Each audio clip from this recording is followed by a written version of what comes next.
Hello and welcome to this. This is going to be a big one.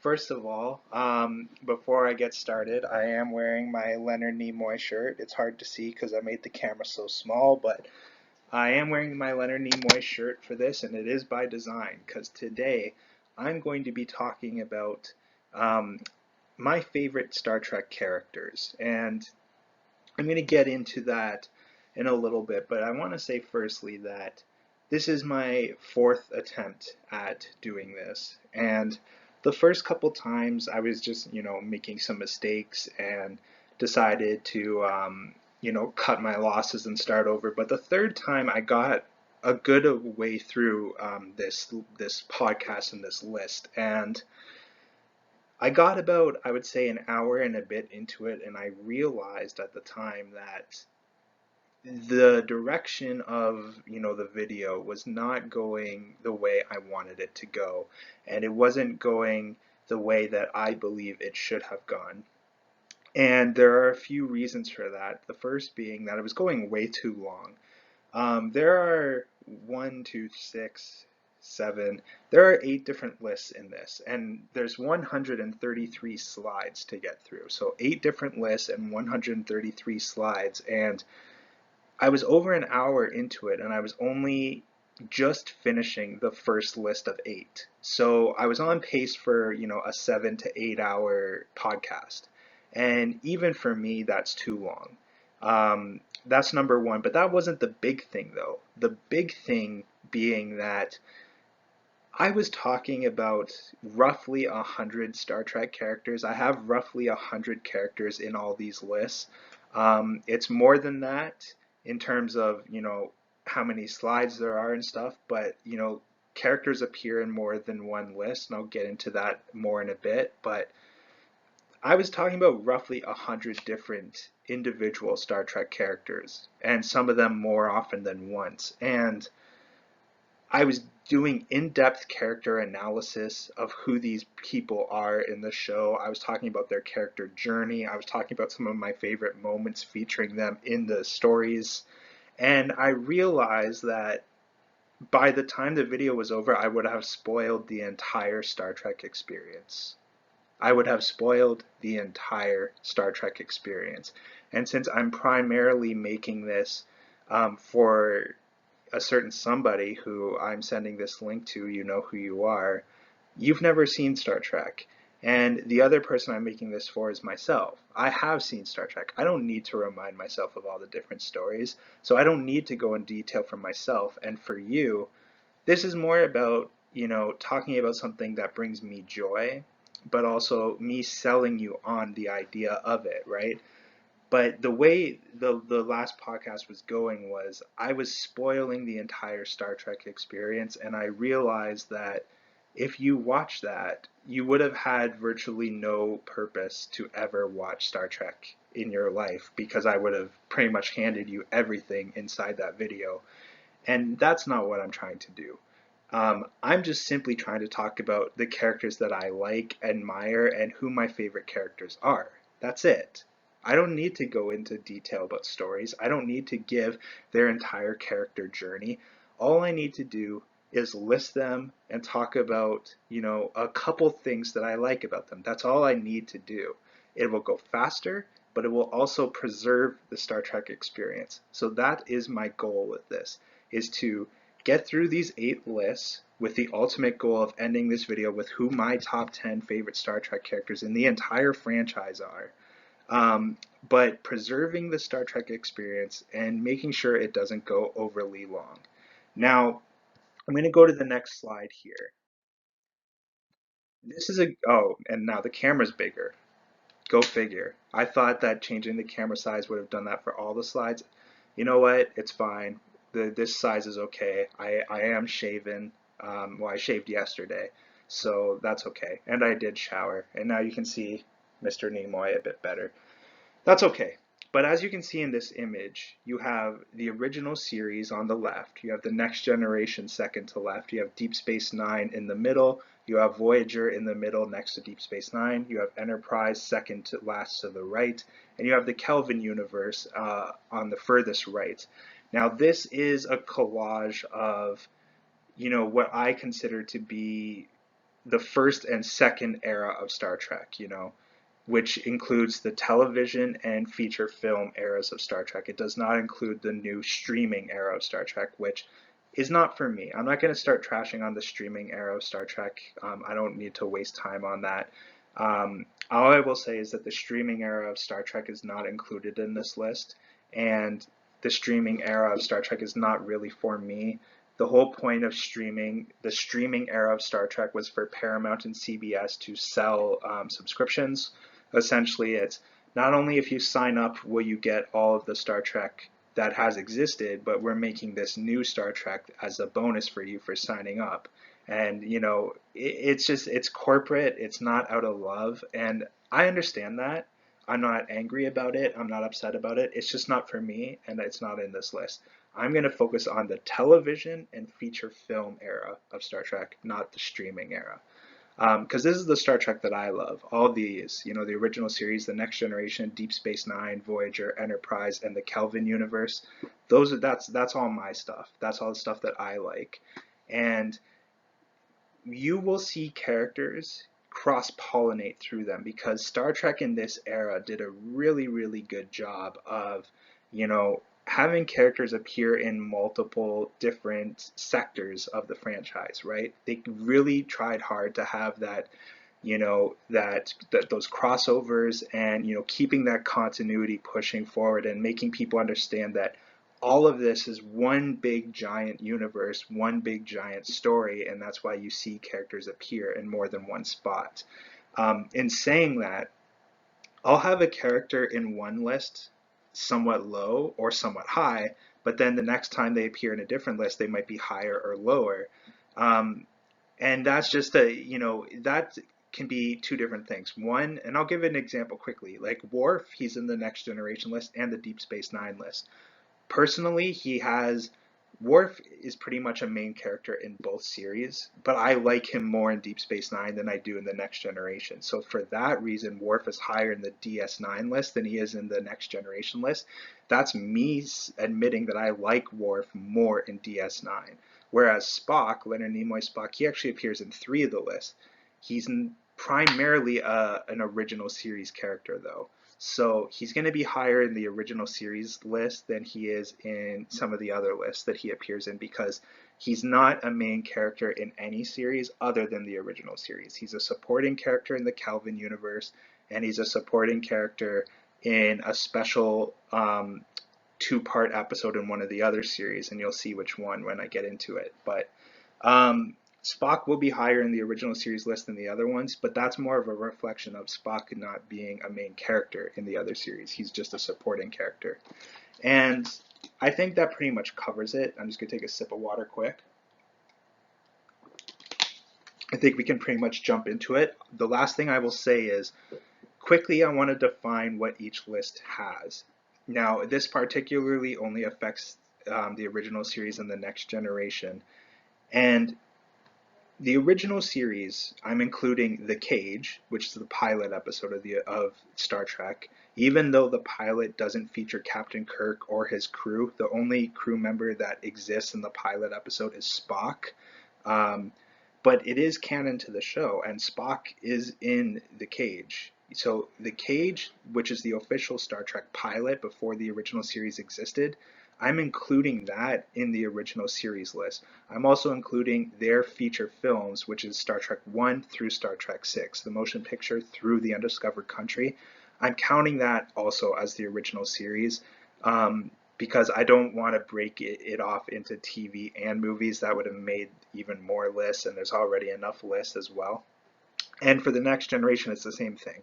The Next Generation films, which are films 7 through 10, Star Trek Generations through Star Trek Nemesis, those movies are just included in the Next Generation list as well. Although I think there's only really one Next Generation movie character that's in this list other than, the main crew. So yeah, it won't really affect it that much, but just an explanation that the movies are just part of their TV groups. So the original series movies are part of the original series list, and the Next Generation movies are just part of the Next Generation list. I also want to quickly mention that Villains, I find, are a different thing because for me, Star Trek is better. I'm almost 100% of the time on the hero's side in Star Trek. It's not like, in a lot of comic book movies, the villains are actually the more interesting characters. I don't think that's ever the case in Star Trek, except for maybe one exception, maybe one, maybe two exceptions to that rule. But generally speaking, the heroes are definitely the better characters, and you're almost always on their side, even if there's a really super interesting villain. So the villains, I actually decided to make their own list. And to be in the top 10 villains list, it's about being, you have to be a straight up villain where there's no debate about you being a villain or not. If it's debatable about you being a villain, such as you being an anti-hero or a tweener, those are two different things, by the way. I'm not going to rant about the differences, but there is a difference between being an anti-hero and a tweener. There's also a difference between, being just an antagonist or a foil character and being evil. You can be an antagonist, you can be a foil without necessarily being evil. I think a really good example of that is Q. I think Q, who is in this list or in this video, I think Q is a perfect foil antagonist character, but I never saw Q as being straight up evil, so he's not a villain to me. Um, so to be the villains, it has to be that there's no debating that you are evil and you have evil intentions, bad intentions, and that you are villainous pretty much from start to end of your character journey. And while every list except the villains list is talking about um, just some of the more influential characters and ranking them, the villain isn't. I didn't go as in depth with the villain list. I just did a simple top 10 villain list. Um, so there you go. We have those seven lists: the original series, the Next Generation, Deep Space Nine, Voyager, Enterprise, Kelvin, Villain, and then finally bringing it all together to make my top 10 list at the end. So, in saying all of that, how I want to do this video is simple. I want to say one or two nice things or things that I like about each character, and then I want to say one or two criticisms for each character. And I'm going to keep it generic, I'm going to keep it simple, and I'm going to keep it pretty basic, and I'm going to try to avoid as many spoilers as possible, and I'm going to try and avoid talking for 20 minutes about a character who's listed number 20 in the list. You know, because then we're going to be here all day, which I'm trying to avoid. So let's get started. We're going to start with Star Trek, the original series. And I'll say straight off the bat here, there are 20 characters in this list. Um, I don't dislike a single one of them. For the original series, there isn't a single one of them that I dislike. That is a huge compliment to the original series, and it is a great compliment to how it started off this franchise. And what is this franchise really known for? I always say as a writer there are three things that you need to focus on trying to nail. One is story and plot. Do you have an interesting beginning, middle, and end? Do you have a compelling journey from your beginning to your middle to your end? All that is plot. Is it a worthwhile story being told? Is it entertaining? Do interesting things happen? That's all story and plot. Two is theme. What is your artistic intent? What kind of social commentary are you providing through this piece? What kind of message do you want your audience to think about? What kind of, you know, what kind of things do you want your audience to learn? What is your artistic intent? And what is the thematic purpose behind your story's existence? That's all theme.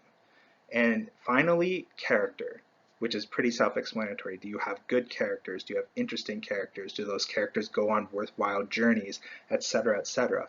Now, Star Trek for me, I always say as a writer that you have to nail two of those three things to have something good. If you only hit one of those three, you probably have some work to do, but there is potential. As long as you hit one of the three, there's potential if you work on it to pick up one of the other two to make it into something good. If you hit zero, then you need to start over.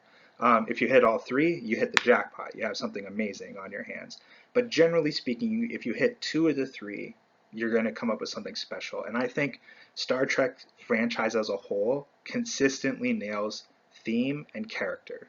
I think plot and story is, where it's more hit or miss, but theme and character are generally speaking where Star Trek as a franchise as a whole consistently hits those two. And I think Star Trek, the original series specifically, really, really hits those two. And like I said, for characters, which is what this list is about, I don't dislike any of the characters in this list. So let's go. We're already 15 minutes in. We're going to try to speed up now. Coming in at number 20, Dr. Gillian Taylor, portrayed by Catherine Hicks. So, what's a good thing about Dr. Gillian here? The good thing is she appears in what most fans consider to be one of the best Star Trek movies ever, Star Trek: The Voyage Home. It's the fourth movie in the movie series. If you remember my video where I listed all the series and movies in my preference, I put The Voyage Home at all the way at number 2. So that's a good thing about, Dr. Gillian Taylor. She's pretty much the second lead character of that movie behind Captain Kirk. When it comes to the original series, Captain Kirk is always the main character. Always, always, always, always, always. It doesn't matter whether it's TV or movies, he's always the main character. There are episodes that heavily feature Spock, where Kirk's still the main character. There's a movie called The Search for Spock, where Kirk is the main character, even though Spock is in the title of the movie. Kirk is always the main character. But in this movie, Jillian is pretty much the second lead after Kirk. And you know what? That movie is a great movie, and she was the second lead, so that's a good thing to say about her. My criticism about her is I do believe she only really worked in that self-contained individual story. I'm not sure she would have worked if they brought her back in the fifth and sixth movie. I'm glad they didn't bring her back. I think it showed good self-awareness by the producers that they probably understood if we bring her back, she's probably not going to age as well as, she did in her individual story. Because I don't think the character had enough potential to really blossom out. So in a sense, that's a compliment to the franchise that they had enough awareness to not bring her back. But my compliment to Dr. Gillian, she's in one of the best movies in the series, and she's very prominent in that movie, so good for her. Coming in at number 19, Harry Mudd, portrayed by Roger C. Carmel. Straight up, I will say that he is a good example of what I was talking about earlier. He's an antagonist character, he's a foil character. Is he evil? I think that's more of a debate. But the reason why I'm not considering him a villain, even though most fans would classify him as a villain, is he's never really a threat. Like, he's not somebody that I see as a major threat to Captain Kirk and his crew or his ship. Um, he's a very campy, very classical 1960s television character. If you want to watch an episode that makes you feel like this is 1960s television right here, Harry Mudd appears in, I believe, 2 episodes of the original series. It might be 3, but he's definitely in 2. And he's each time he appears, it's very much you feel like I am watching a 1960s, campy, cartoony sci-fi show, and it's entertaining in some ways. For me, his episodes are not among my favorite in the original series, so that's why he's at number 19. But interesting character, and he's influential enough that this list. Number 18, Pavel Chekhov. So Pavel Chekhov is what is considered to be one of the original 7 characters, um, where it's like, the classic 7. He's considered to be one of them, even though he was the last one to kind of enter the series of the 7. But he's always been considered to be one of the original characters. And there are a few, I'm not going to give context to what they are because I'm avoiding spoilers, but there are 3 like really what's the proper word? really special, I'll just say special and big moments for Star Trek that feature Chekhov as a character. Iconic. I'll say iconic. There are three really iconic moments that feature Chekhov in those scenes. Two of them are from movies, and one of them is from the original series. I'm not going to give context to any of them, but he's in those scenes, and they're iconic moments in Star Trek. Some of the biggest moments in Star Trek he's involved in. That's a great thing about Chekhov. The bad criticism about it, he's never the most interesting character in any of those scenes that I'm thinking of. So for me, Chekhov goes to number 18. And I will say this as a quick criticism as well, even though I never thought this, is I watched Star Trek with a friend of mine quite a while back who was really close with a Russian in real life, and they could not take Walter Koenig's Russian accent seriously. They thought he had a horrible Russian accent, and I said to them, I'm like, well, he played the character for decades, and you're the first person I've ever heard criticize his Russian accent, but to them, they lived with a Russian, and like they were very close with a Russian for several years, and they said that they could not take Walter Koenig's Russian accent seriously. They're the only person I've ever heard give that criticism, but they probably would know better than me because the only time I ever hear Russian is when, it's on TV or like Russian hockey players because like there's a lot of Russian hockey players that, play in the NHL and they do interviews and stuff. But I guess that's another criticism about Chekhov is that Koenig didn't have a great Russian accent. Anyways, moving on. Number 17, Janice Rand, who played by Grace Lee Whitney. Now, this character and actor are very interesting in the sense that there's a pretty good character journey here that has never been fully acknowledged by the franchise and officially acknowledged by the franchise. The franchise kind of gave us enough that we kind of, as fans, decide for ourselves what ultimately a Janice Rand's character journey was. But in reality, she was pretty much set up to be the lead female character in the original series. Yes, over Uhura, yes, over Nurse Chapel. She was going to be number one. But early on in the series, they ended up cutting her out for budgetary reasons and creative reasons. I don't want to get into either of those too much, but the original series pretty much up until Wrath of Khan, or I should say until after Wrath of Khan, always had budget problems.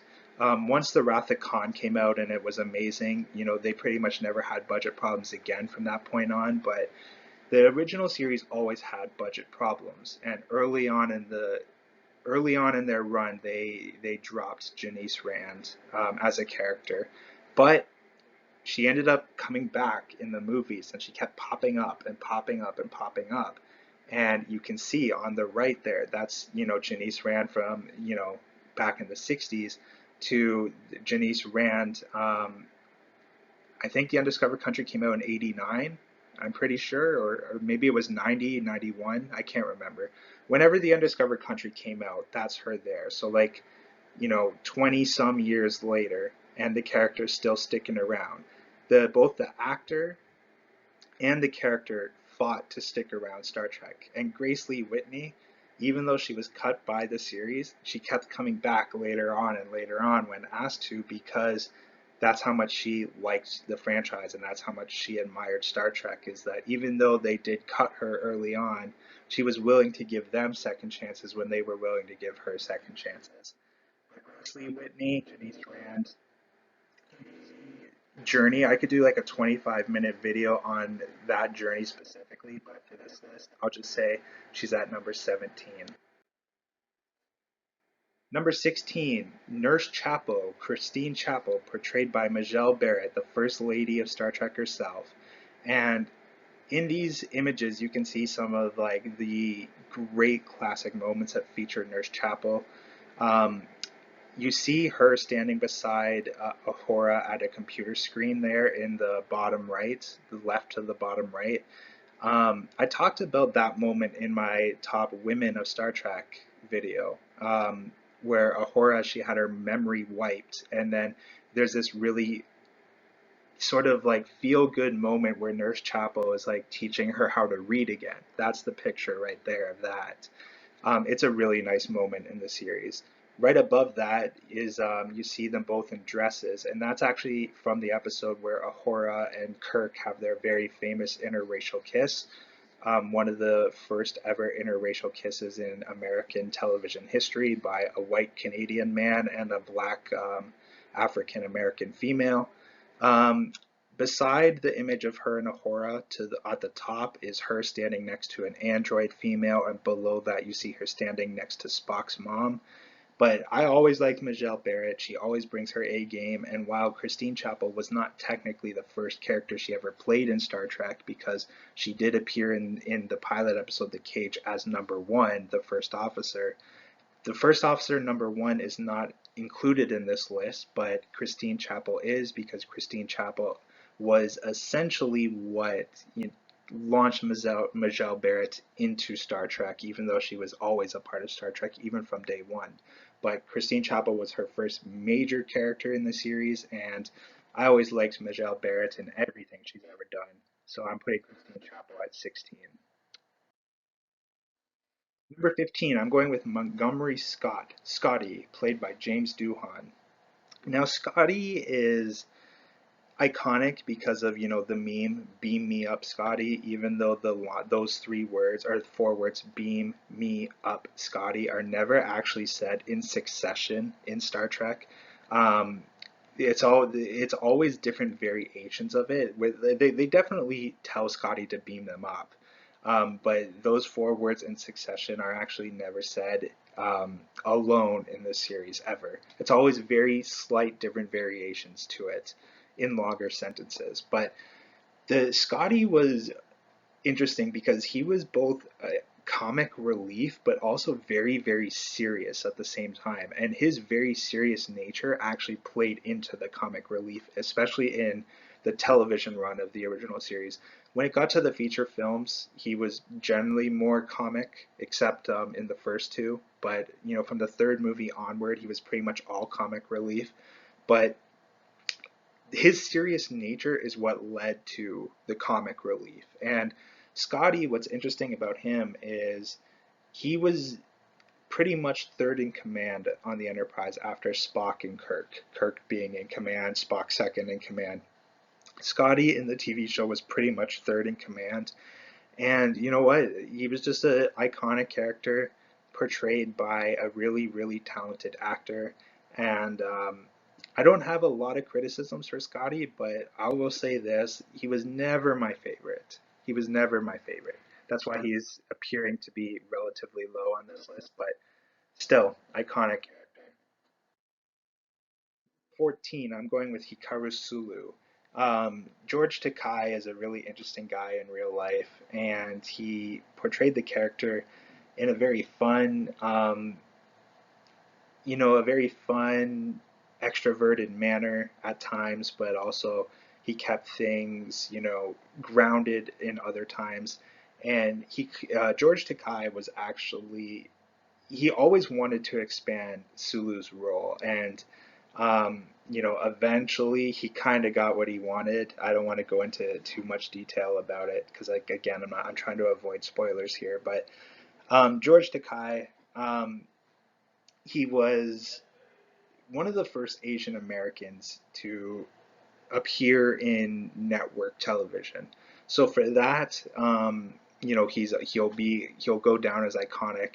And Sulu definitely has his moments throughout the series and through the films. But again, when it comes to the original series, to be honest, even though there is the classic seven, it's really always been the Kirk Spock Bones show. So those seven characters, the four other characters of the seven, they're only given, sporadic moments to shine. And I do believe that all of them, when they're given their chance to shine, they do. It's still always the Kirk Spock Bones show. So it's almost like those seven, the four of the seven, are almost at a disadvantage in this list because they were always side characters. Because, you know, guest stars and like other characters in movies would almost have bigger roles than they would. They were just the ones that were consistently there, right? in pretty much every episode in every movie, but they were always just side characters. There were times where they're not even really supporting characters. They're literally just there on camera to do whatever Kirk tells them to do, right? Like I said, it's always the Kirk Spock Bones show, and even the guest stars and supporting characters outside the seven, generally speaking, have larger roles than they do. So, in that sense, they're at a bit of a disadvantage. That's why some of them are appearing so low on this list. I like Sulu and I like George Takei. Number 14. Number 13, Zephram Cochrane, portrayed by Glenn Corbett. Now, he's only in one episode of the original series, but this is a character that's referenced heavily throughout pretty much the entire Star Trek series after this.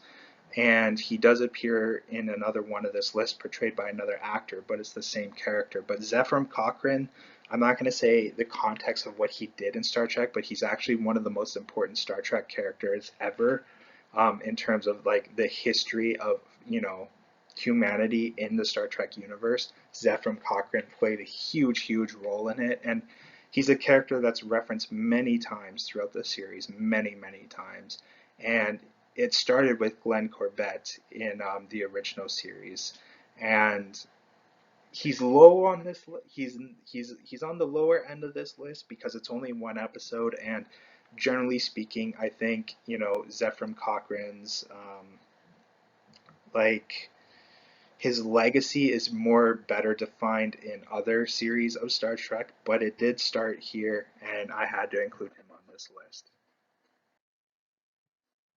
Number 12 is T'Pau, played by Celia Lovsky. Iconic character because she was essentially the first Vulcan we met outside of Spock. Spock was the only Vulcan we've ever met up to this point, and Celia Lovsky, or the T'Pau, played by Celia Lovsky, was part of the first ever Vulcan salute. You can see the image right there. Leonard Nimoy invented this salute. It was his idea. He was the one who convinced the directors to let them do it. But she was part of it, and you can see that the two of them giving each other the salute. She was part of that, and we learned a lot about Vulcans through T'Pau. And T'Pau is going to be in another list, played by another actor in another one of the series. But T'Pau is a really important character to Vulcan lore, and thus a very important character to Star Trek lore, both within the universe and outside the universe, with being the first ever Vulcan salute, in like that we see as an audience. That's historical in our real world, but she's also a very historical figure in the universe itself. And T'Pau had a great presence brought by Celia Lovsky. You can tell that she is definitely the matriarch of planet Vulcan and a person of high excellency and high importance. And just an iconic character coming in at number 12 here. Number 11, from the pilot, The Keeper, portrayed by Meg Wiley. The Keeper was the first ever Star Trek villain in the episode The Cage. But wait a minute, I said that I wasn't going to include villains in this list. Well, there's a two-part episode in the original series called The Menagerie. Now, The Menagerie essentially shows the events of The Cage happening, which canonized The Cage as officially part of Star Trek canon. But the Keeper was brought back in The Menagerie, not just through flashbacks of that event, but she ended up coming into the episode in, real time to make an appearance, again portrayed by Meg Wiley. And we learn she's actually not evil. That, what she did was evil, but she is actually a good person, and she completely turns her character around and redeems herself in that episode. So for me, she's not a villain from start to end. She's a good person in the end. But she was the first villain ever in Star Trek, and I have seen The Cage, by the way. I don't know if I have it on home media, because I'm not sure if any of my Blu-rays or DVDs have it as an extra, but I have seen The Cage a couple of times, and she is pretty scary in that episode, which is a big compliment because that episode was a pilot with a very low budget, very campy sets, very campy effects, but still, when she was on screen, she was intimidating.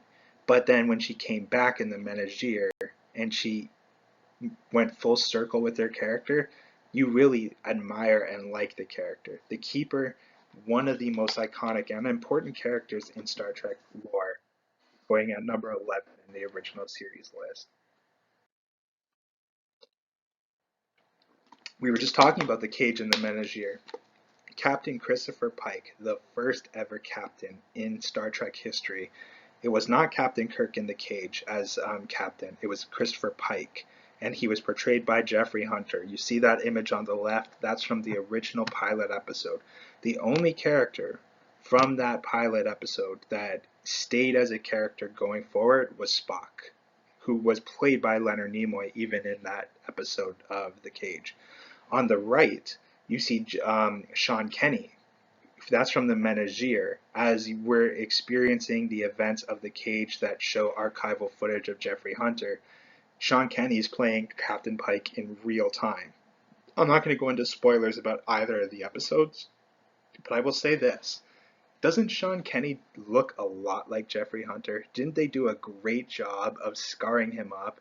And, he's supposed to be paralyzed at this point, but didn't they do a great job with their makeup and their hairstyling and, making him look like a scarred version of Jeffrey Hunter? I never knew until a few years ago that they were actually different actors. I just thought they got Jeffrey Hunter back for the Menagere. I didn't even know it was a different actor until um, I was looking something up on Wikipedia and actually found it out that way.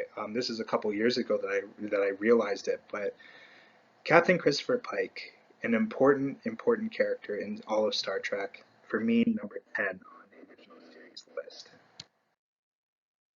Number 9, Spock's mom, Amanda, played by Jane Wyatt. She appeared in Journey to Babel, which is one of the best episodes in Star Trek, the original series, and she reprised her role in The Voyage Home, which is the fourth Star Trek movie, which is again one of the best films in Star Trek. And the thing I like most about Amanda is that she's where Spock's human side comes from, right? Because he's half human, half Vulcan, while his mother is a human. So that's where his humanity comes from. But I will say this, you learn a lot about Vulcans through Amanda. Um, you don't necessarily need to learn a lot about humans through her because, we are humans and we also have the rest of the characters to learn about humans through.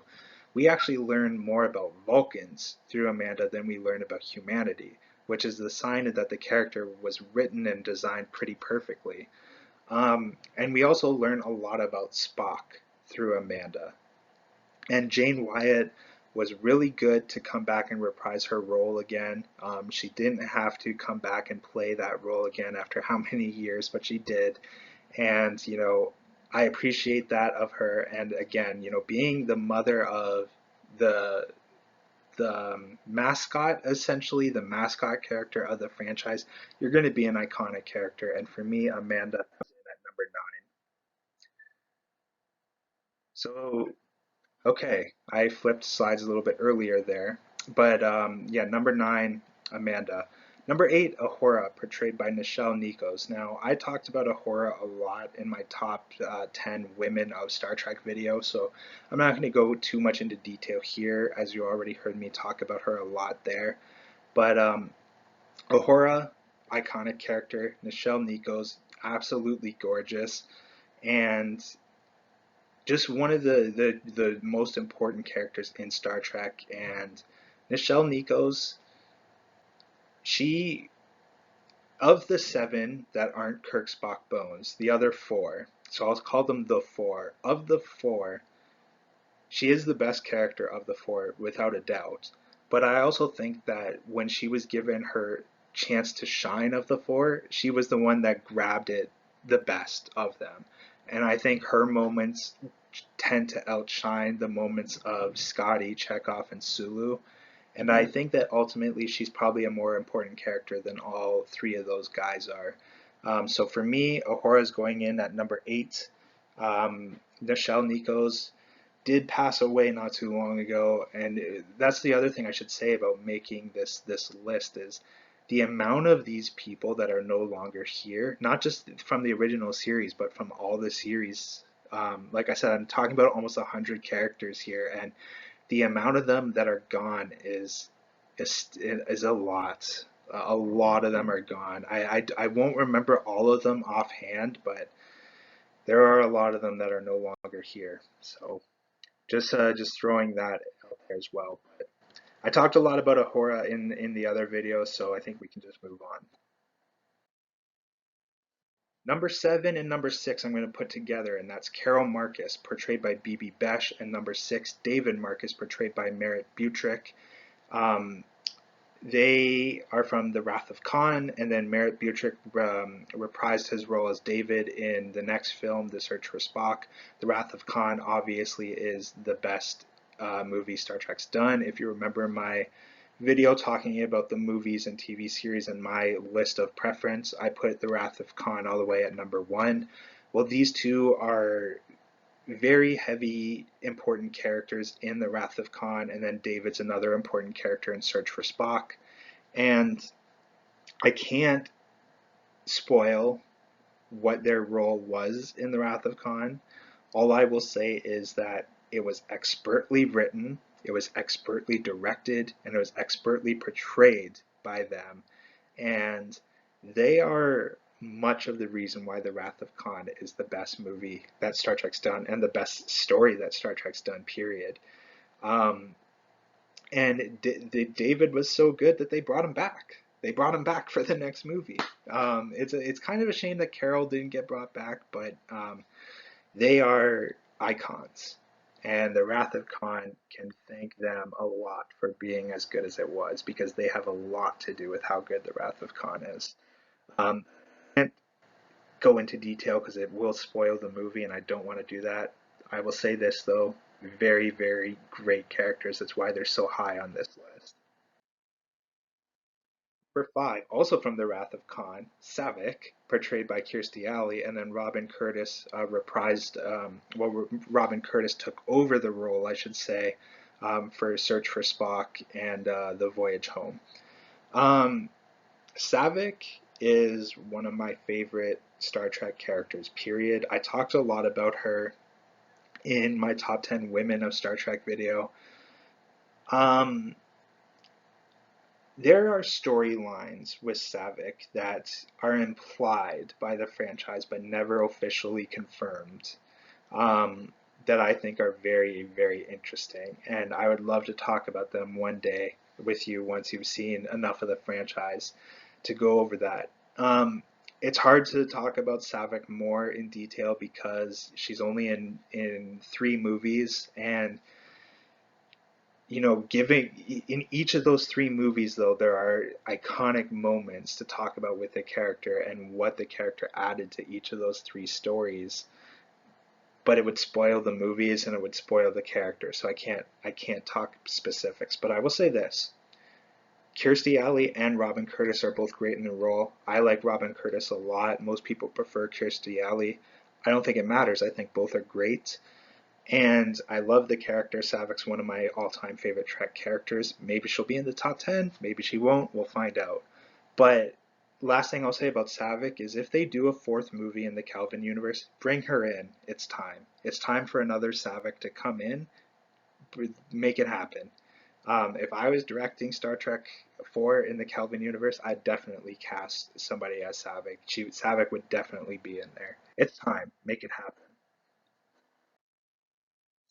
4, Sarek, portrayed by Mark Leonard. My camera is blocking his name there, but that's Mark Leonard.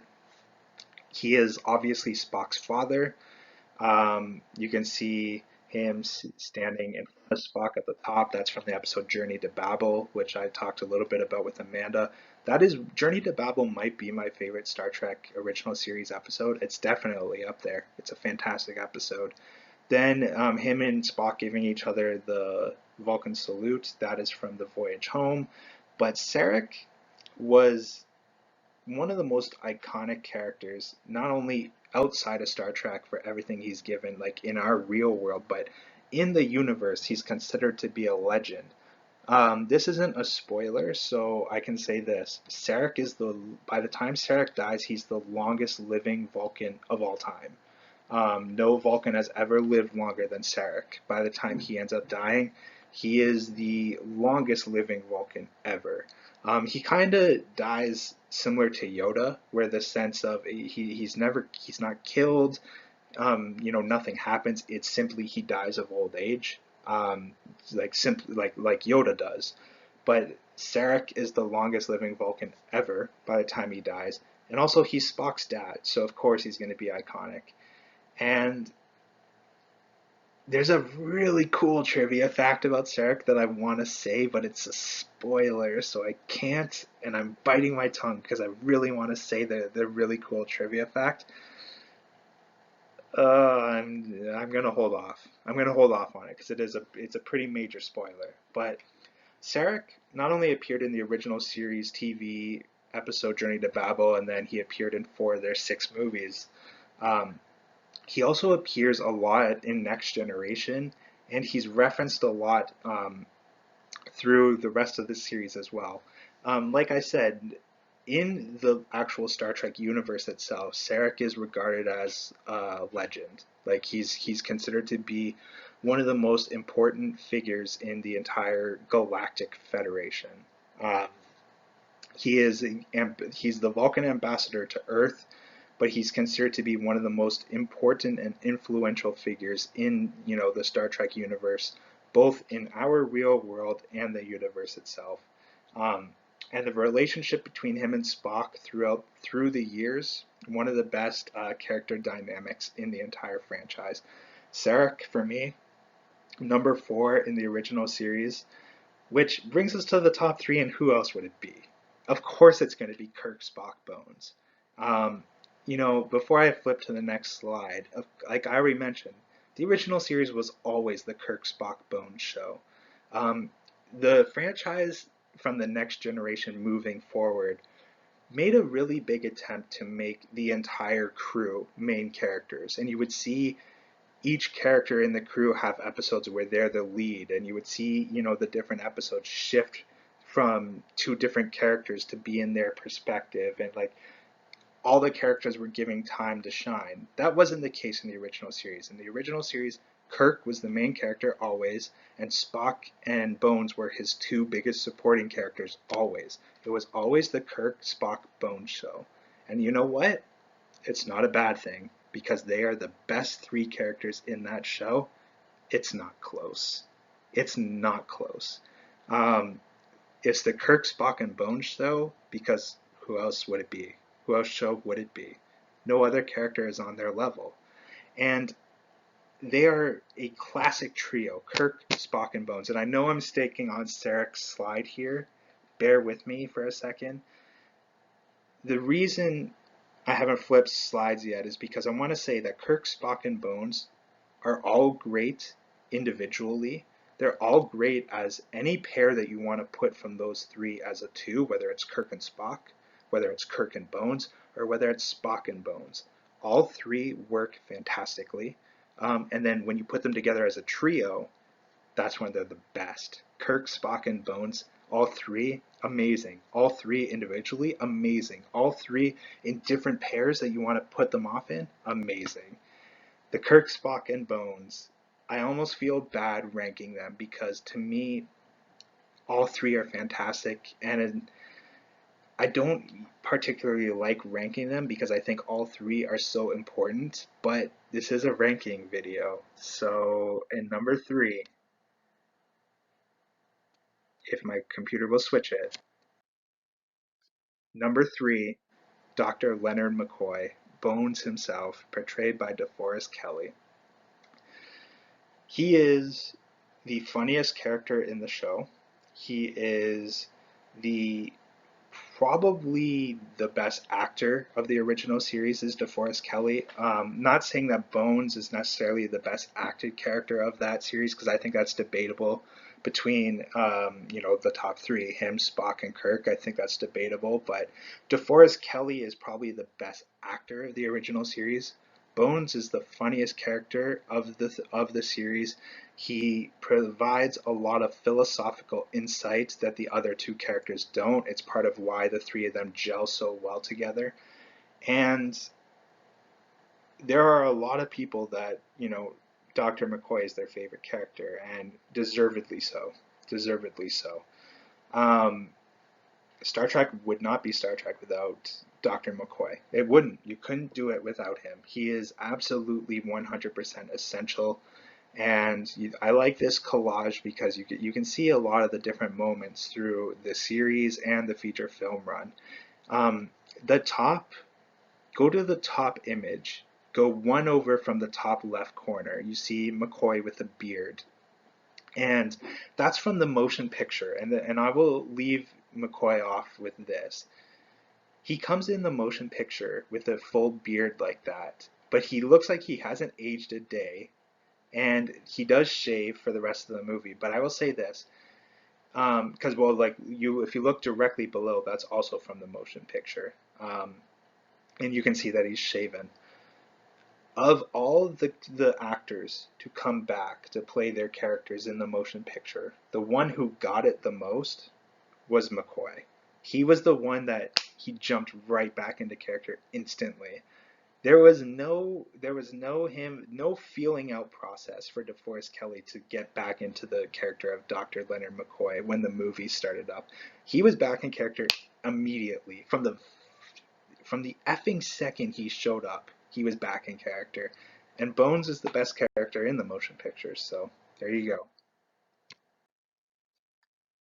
Number two, Spock. Who else would it be? Um, Spock, the mascot character of Star Trek, the most popular character in Star Trek history, and deservedly so. He is a fantastic character. He's so intriguing. The best way to describe Spock, in my opinion, is intriguing.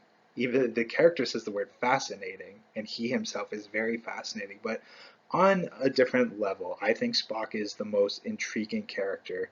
And Leonard Nimoy did his absolute damnedest to protect that character throughout the years and to make the character what it is. I think, it's hard for actors to really put their print on characters. It's generally speaking, it's writers and directors that build characters. Um, but Leonard Nimoy, he made sure that Spock became everything it could be. He protected the character from going in directions that he thought would have hurt the character. Like I said, he's the one who came up with the Vulcan salute in the first place.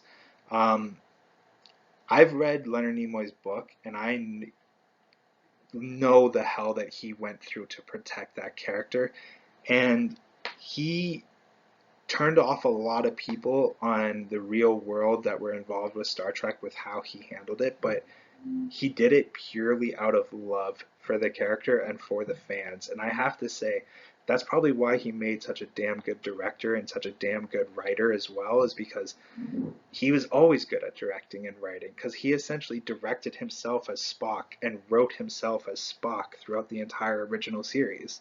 Um, he, without a doubt, is most responsible for Spock. There isn't a writer or a director, not even Gene Roddenberry himself, who created the franchise and created the character, deserve more credit for a character, for Spock's character. Nobody deserves more credit than Leonard Nimoy himself. He is most responsible for that character, and that's not usually the case when it comes to actors. Um, and in the entire franchise of Star Trek, the person most responsible for a single character out of the entire franchise, I would have to say, is Leonard Nimoy with Spock. Spock was his baby, and he raised that baby into a great man. Spock, loves Spock to death. One of the best characters, not only in Star Trek, but in pop culture in general. One of the greatest pop culture characters in general. Number two for me in the original series, which means, of course, number one is Captain James T. Kirk, of course, portrayed by William Shatner. Captain Kirk is a confident leader. He is a competent leader.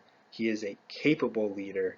He is the best example of manhood, in my opinion, of what a man should be: competent, confident, capable, successful, and while being all those things, and while being an accomplished military, um, I guess soldier is the best word. Being an accomplished military soldier, being an accomplished political diplomat, being an accomplished um, space explorer. He's all these things. He has such an authoritative, commanding presence, and yet he never forgets how to have fun, which is the best thing about Captain Kirk, is that just look at that smile in both images. Like, you can see that he never forgets how to have fun. He is the best example of manhood, in my opinion, but he never forgets how to be a boy. And that is my favorite thing about Captain Kirk, and it's the reason why Captain Kirk is number one on this list above Spock for me, is that he's everything a man should be while not forgetting how to be a boy, which again adds to making him the best example of what a man should be, because you shouldn't ever forget how to have fun. You shouldn't ever forget how to enjoy life. And, you know, he's such a contrast to Captain Picard, right? Because Captain Picard is Mr. Serious all the time, where Captain Kirk is, Kirk has his serious moments, don't get me wrong. When the going gets tough, Captain Kirk is serious as hell. But there is no debating that Captain Kirk is a happier person than Captain Picard. I don't think there's any debate in that.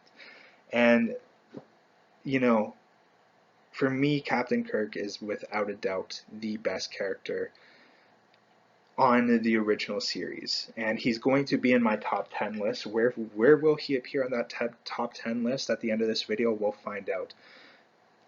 I will say this as well. Captain Kirk is the main character of every single story in the original series. So they do a lot with the character. The character has a lot of journey and a lot of growth, and a lot of, different things happen with the character. And it's a testament to how great the character is that it had a television run. They brought it back. They brought it back in an animated series, and they did 6 feature films, and he was the lead character in every single one of them. Guess what? You can't have a franchise be that successful and you being the main character in every single story unless you're the best. When you're the best, you're the best. And Captain Kirk, he is the best. So we're going to move on. Star Trek: The Next Generation. And we're already an hour into this again. So again, I need to go fast here. I'm going to pick this up. We're going to try to cut this in half. We're going to try to if we can get through the rest of the series by the 2-hour mark, that would be fantastic. So we're going to try really hard to do that.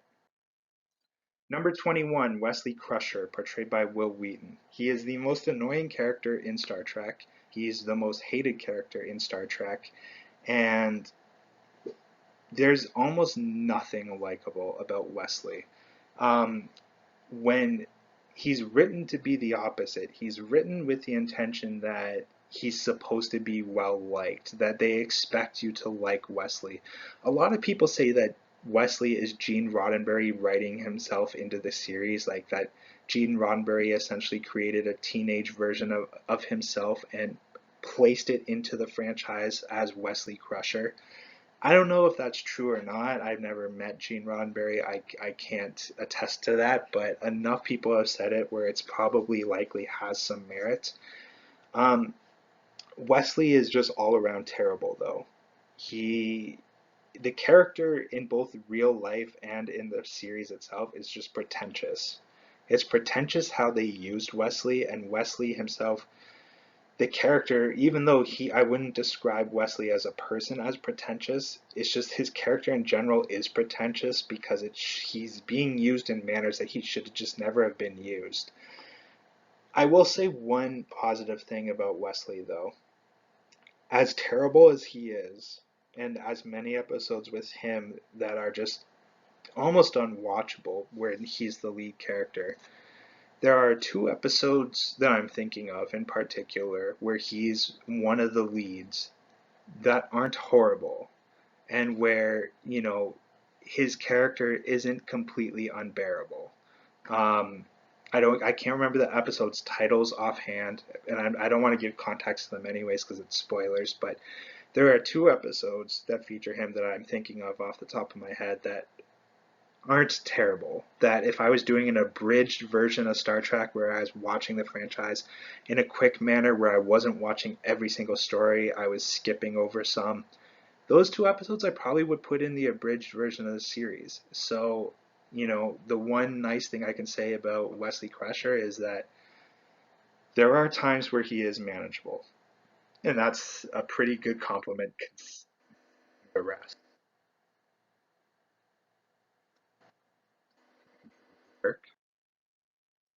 Okay, there we go. Number 20. Keiko O'Brien, portrayed by Rosalind Chow. So, the idea of Keiko O'Brien was to bring in a character to be a. They wanted to have two characters be married on the show in the next generation. The problem was Keiko and Miles were both side characters in the next generation. They weren't even at supporting level characters. So they didn't really do anything. Now, a lot of people really dislike Keiko. She's going to appear in another list, by the way, but a lot of people really didn't like her in the Next Generation or the other series that she appears heavily in. I'm not sure why. I don't really dislike her at all as a character, to be completely honest. She's just really low on this list because they just didn't really have anything to do with her other than make her a wife in the next generation. It's like she exists in the next generation solely to be a wife. And maybe that's where some of the complaints come in, but as a person herself, I don't really dislike Keiko at all, to be completely honest. Anyways, for me, she's going at number 20 for the next generation. Number 19, Dr. Beverly Crusher. Obviously, she's the mother of Wesley. She was portrayed by Gates McFadden. Um, I don't like either of the Crushers. I don't like Beverly. She's my least favorite Doctor of all the different series. She's definitely my least favorite Doctor, and the Doctors generally perform pretty well on most of the lists, except for the Next Generation. I never was a big fan of Beverly, especially as the series go on. I'm not really a fan of Beverly. I will say this: she's better than her son. That's not saying much, but she is definitely better than her son. It's not the first time that a mother will be higher than their child in this list, in specifically this list, the Next Generation. But I will say this: her character dynamic with Picard, when it's Beverly and Picard one on one, it's pretty good. That's the one time when I like Beverly. When she's one on one with Picard, they have a pretty good character dynamic. But pretty much universally outside of that, I don't really like Beverly at all, and I really don't like the episodes where she is the main character. So yeah, for me, Beverly's going in at number 19. Never was a fan. Number 18, Deanna Troi, portrayed by Marina Sirtis. Deanna's interesting because the best way for me to describe her is less is more. The less you do with her character, the better she is. But the next generation really expanded her role beyond what it probably should have been. And by the end of this series, she is awful. She's pretty much like Wesley level annoyances by the time season 6 and season 7 roll around. But before that, and earlier on in the series, she was more likable. And when they got to the feature films and they reduced her role, she became likable. And she's going to appear in another one of these lists where she is more likable. I actually do like Deanna as a person. I just don't like the way her character is used in the Next Generation. They expand her role too much, and like I said, it's like Wesley levels by the end of the series. Um, yeah, for me, sorry, I got really confused by the timer at the top, but I figured out what it's doing. So like that's why I paused there for a second. I started panicking. I was like, "What's going on?" But I figured it out. Um, no worries, everything's good. But with Deanna, less is more. I will say that less is more. I actually like her as a person, but less is more. And by the end of the Next Generation, ugh, it was like Wesley levels. That's why she's so low. Number 17, Tasha Yar, portrayed by Denise Crosby. Now, Tasha Yar exited the series pretty early on. That's why part of the reason why she's so low. But even in the episodes that she was around for, I never was a huge fan. The women of the Next Generation are not performing very well so far, are they? Don't worry, that will be redeemed with some of the later series. But the Next Generation, the women of the Next Generation, just are not having a strong showing. But like I said, that will be corrected with other series. But yeah, I was never a huge fan of Tasha. Denise Crosby herself wasn't bad in the role at all. I just wasn't really a huge fan of the character. But Denise Crosby was brought back throughout the series, both as Tasha and as another character in the Next Generation specifically. I'm not going to give context because that would be spoilers, but I would actually say that the other character she portrayed, she did a better job of portraying. And Denise, like I said, Denise Crosby was never the problem, but I just was never a huge Tasha. I don't dislike Tasha. I just there just wasn't enough there for me to love the character. That's the best way for me to explain it. Number 16, Dr. Catherine Pulaski. So interesting enough, Beverly was the doctor in season one and then through season three and seven. In season two, she was not in the show. The character was off doing something else. She ended up returning for season three, but while she was gone, Dr. Pulaski was the doctor of the Enterprise. I like her more than Beverly. I understand why they brought Beverly back though and switched her out because a lot of fans were saying that Dr. Pulaski was essentially just Bones, just a female version of Bones, and I don't agree with that personally, but I see where people are coming from with that comparison. And, I think that's why they preferred Beverly, because at least Beverly offered something different, rather than a character that they already spent years and years with. But um, the one thing I will say, I personally like her more than Beverly. I don't understand why she needed to be written off the show because she's only in season two. I was going to say it could have been interesting to see her and Beverly work together in season three going forward, where it's like you have two main doctors on the show. Maybe for budgetary reasons that would have been a bit much, but it could have been interesting to see them, work off of one another and, swap them in and out of, certain episodes. But alas, she was only in season two, but for me, I like her more than Beverly. Number 15, Miles O'Brien. So Miles is the husband of Keiko, and like I said, similar to Keiko, with Miles, he was always just a side character in the Next Generation, but you always saw with Komini that there was opportunity to expand this character, that there was definitely more here than just a side character. And in that image to the right, that is an iconic image of him meeting with another captain in Starfleet to convince him to do something. And I can't say what that is for context because it's a huge spoiler, but this was the moment where I think everybody realized we have a character here. He'll never be a main character in the Next Generation, but we have a character here. So they ended up bringing him back in one of the next series as a main character, as a not as a supporting character, not as a side character. No, he was going to be one of the main credited cast and opening credits of one of the next series, and that was because Colm Meaney portrayed Miles to the point where they had no choice but to make him into a main character eventually, and they did. So credit to Colm Meaney, but for the next generation, he was nothing more than a side character. That's why he's low on this list. Number 14, Alexander, portrayed by James Sloyan, Brian Bonzo, and Jon Stewart.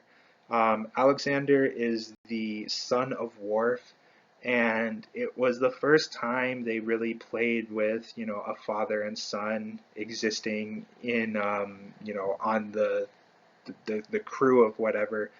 It's at this point it's the Enterprise. Like in the Next Generation and the original series, it's the crew of the Enterprise, but it's not always the Enterprise in all the series. But this was the first time they really played around with a father-son, and I quite like Alexander. I think he's an important foil to Worf's character, and I think that the dynamic between Worf and Alexander is a good one.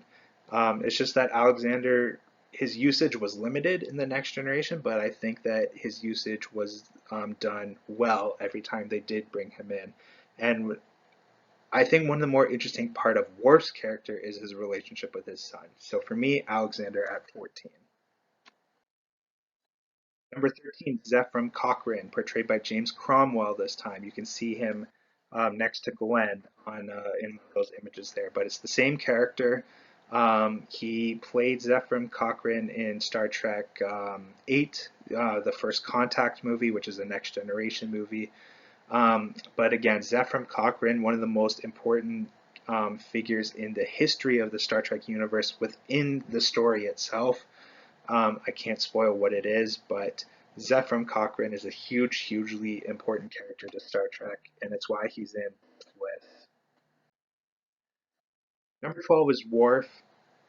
I like Worf a lot. He will be higher in the Deep Space Nine list, as I previously mentioned. I will say this, the reason why he's number 12 in the Next Generation is because his character doesn't make sense in the Next Generation when you break it down, and it drives me crazy whenever I think about it, because if you do an in-depth character analysis of Worf, you come back to a question that the franchise can't answer in the story itself. It can only answer in real life, and I will say what that is. If you analyze Worf's character, you come down to this question of what the hell is he doing on the Enterprise? And in the universe itself, they can't really give an answer to that. They can give an answer in real life, and in real life it's because they wanted a Klingon in the show. But which I understand. In a real life manner, the producers want a Klingon to be one of the main characters of the show. Okay, then why don't you create the character and write the character to make sense for why he's there? Like, it kind of makes sense at times why he's there, or at least why he started there, but when you analyze Worf's journey throughout the Next Generation, you keep coming back to the question of why the hell is he on the Enterprise? This doesn't make sense. So that for me is why Worf's at number 12, even though I actually really like the character. He'll be higher in Deep Space Nine. Number 11, Gowron, portrayed by Robert O'Reilly. So Gowron essentially becomes the Klingon leader in the Next Generation. Um, and it's an interesting political character in the sense of he's trying to restore Klingon independence and maintain Klingon sovereignty while also getting along with the Galactic Federation as a whole. So, it's like think of it as a country that's trying to maintain its sovereignty, regain its independence, but while still getting along with the United Nations, just not playing by their rules. That's essentially Gowron in the Next Generation. He becomes the leader of the Klingons, and he needs to get along with the Federation, but he's trying to do his own thing at the same time. And I think the character is pretty effective. And I like the portrayal by Robert O'Reilly, so I'm going to put him at number 11. Number 10, Loxana Troy, portrayed by Majel Barrett. This is obviously the mother of Deanna Troy, and once again, the First Lady of Star Trek, Majel Barrett, makes an appearance. Like I said, it wouldn't be Beverly was above her son. Well, Loxana is above her daughter, and um, it's not particularly close. Loxana is a much more compelling and much more interesting character than Deanna ever would be. Deanna is very highly introverted, where Loxana is very highly extroverted, but that's not necessarily why Loxana is just a more interesting character than Deanna. I think Loxana's the way she's used creatively and the way her character is written is far more consistent than Deanna, and it makes a lot more sense in how they chose to use her than Deanna. But also, that image on the right is a really important image because it's the one time where you see Loxana, who's always this really happy-go, like energetic, extroverted, positive person all the time.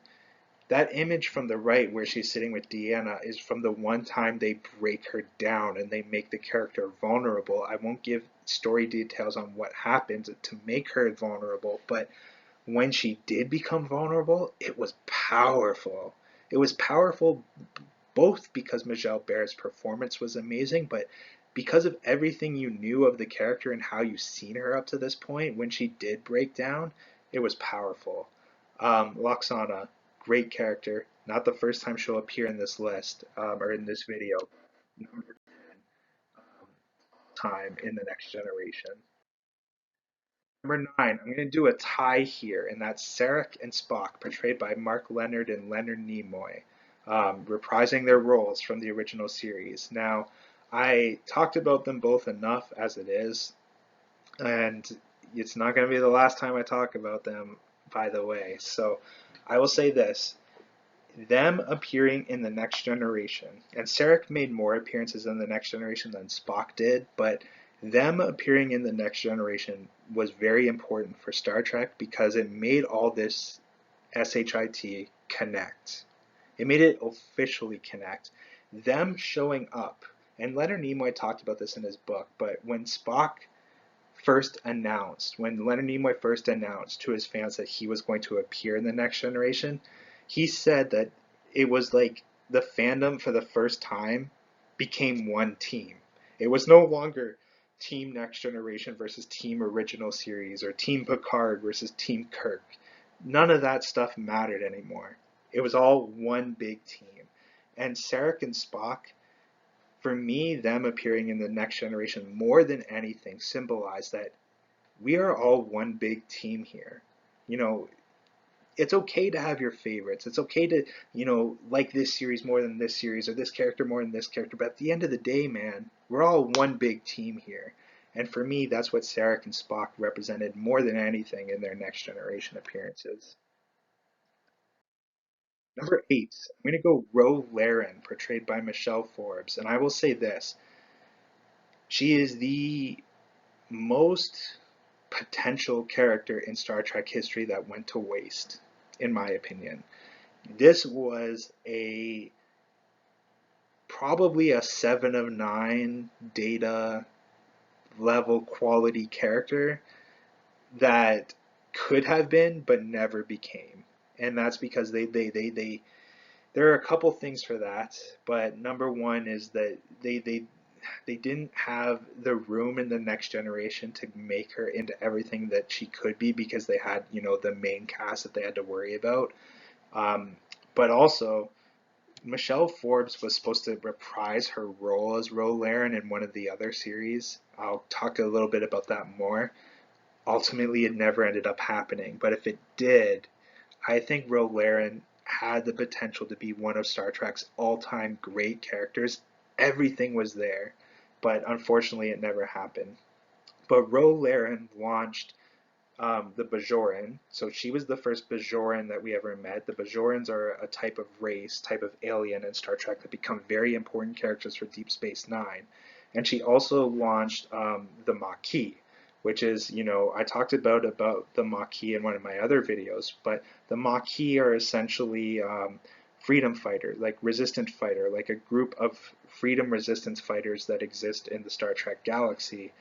She introduced the concept of the Bajoran people, but also the concept of the group Maquis. Both were launched off of Ro Laren's back, and both became important things in the Star Trek mythos. But Ro Laren, what could have been, but never was, unfortunately. 7. Geordi LaForge, portrayed by LeVar Burton. Geordi is extremely likable. You never dislike spending your time with Geordi.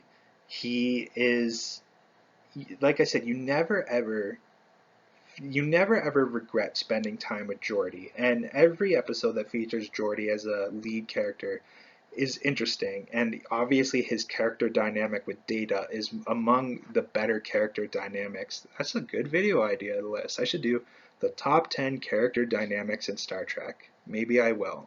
Geordi and Data would definitely be in that list, but Geordi has a great character dynamic with Data. He's so likable. You never regret spending time with him. But in saying that, he never branches out to the upper echelon levels of certain characters, like a Spock, or like a Kirk, or like a Picard, like a Data, like a Seven of Nine. He never reaches those types of levels, right? He's just a quality guy that you like spending time with. You like seeing him and Data on screen together, and you like stories that feature Geordi in the lead, but he never quite reaches that upper echelon levels, if you know what I'm saying. So for me, he goes on number 7 for the next generation list. Number 6, I'm going Q, portrayed by John Delancey. Now, Q is you love him or you hate him.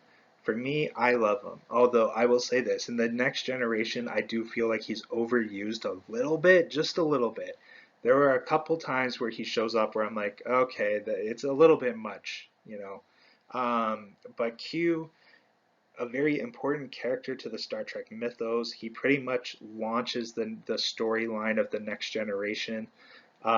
Deep Space Nine and Voyager have clear, concepts to their series from episode 1 to their finale episode, where the next generation kind of has a concept from episode 1 to the final episode. You kind of forget about it, but it's revived in the end. But that concept is launched by Q, which in a way essentially launches the next generation. But John Delancey expertly portrayed Q. Q will appear in another one of these lists as well. Um, he would have been higher if he wasn't overused just a tad. But for me, Q number 6, great character. Generally, you either love him or you hate him. For me, I kind of love him, so he's going at number 6.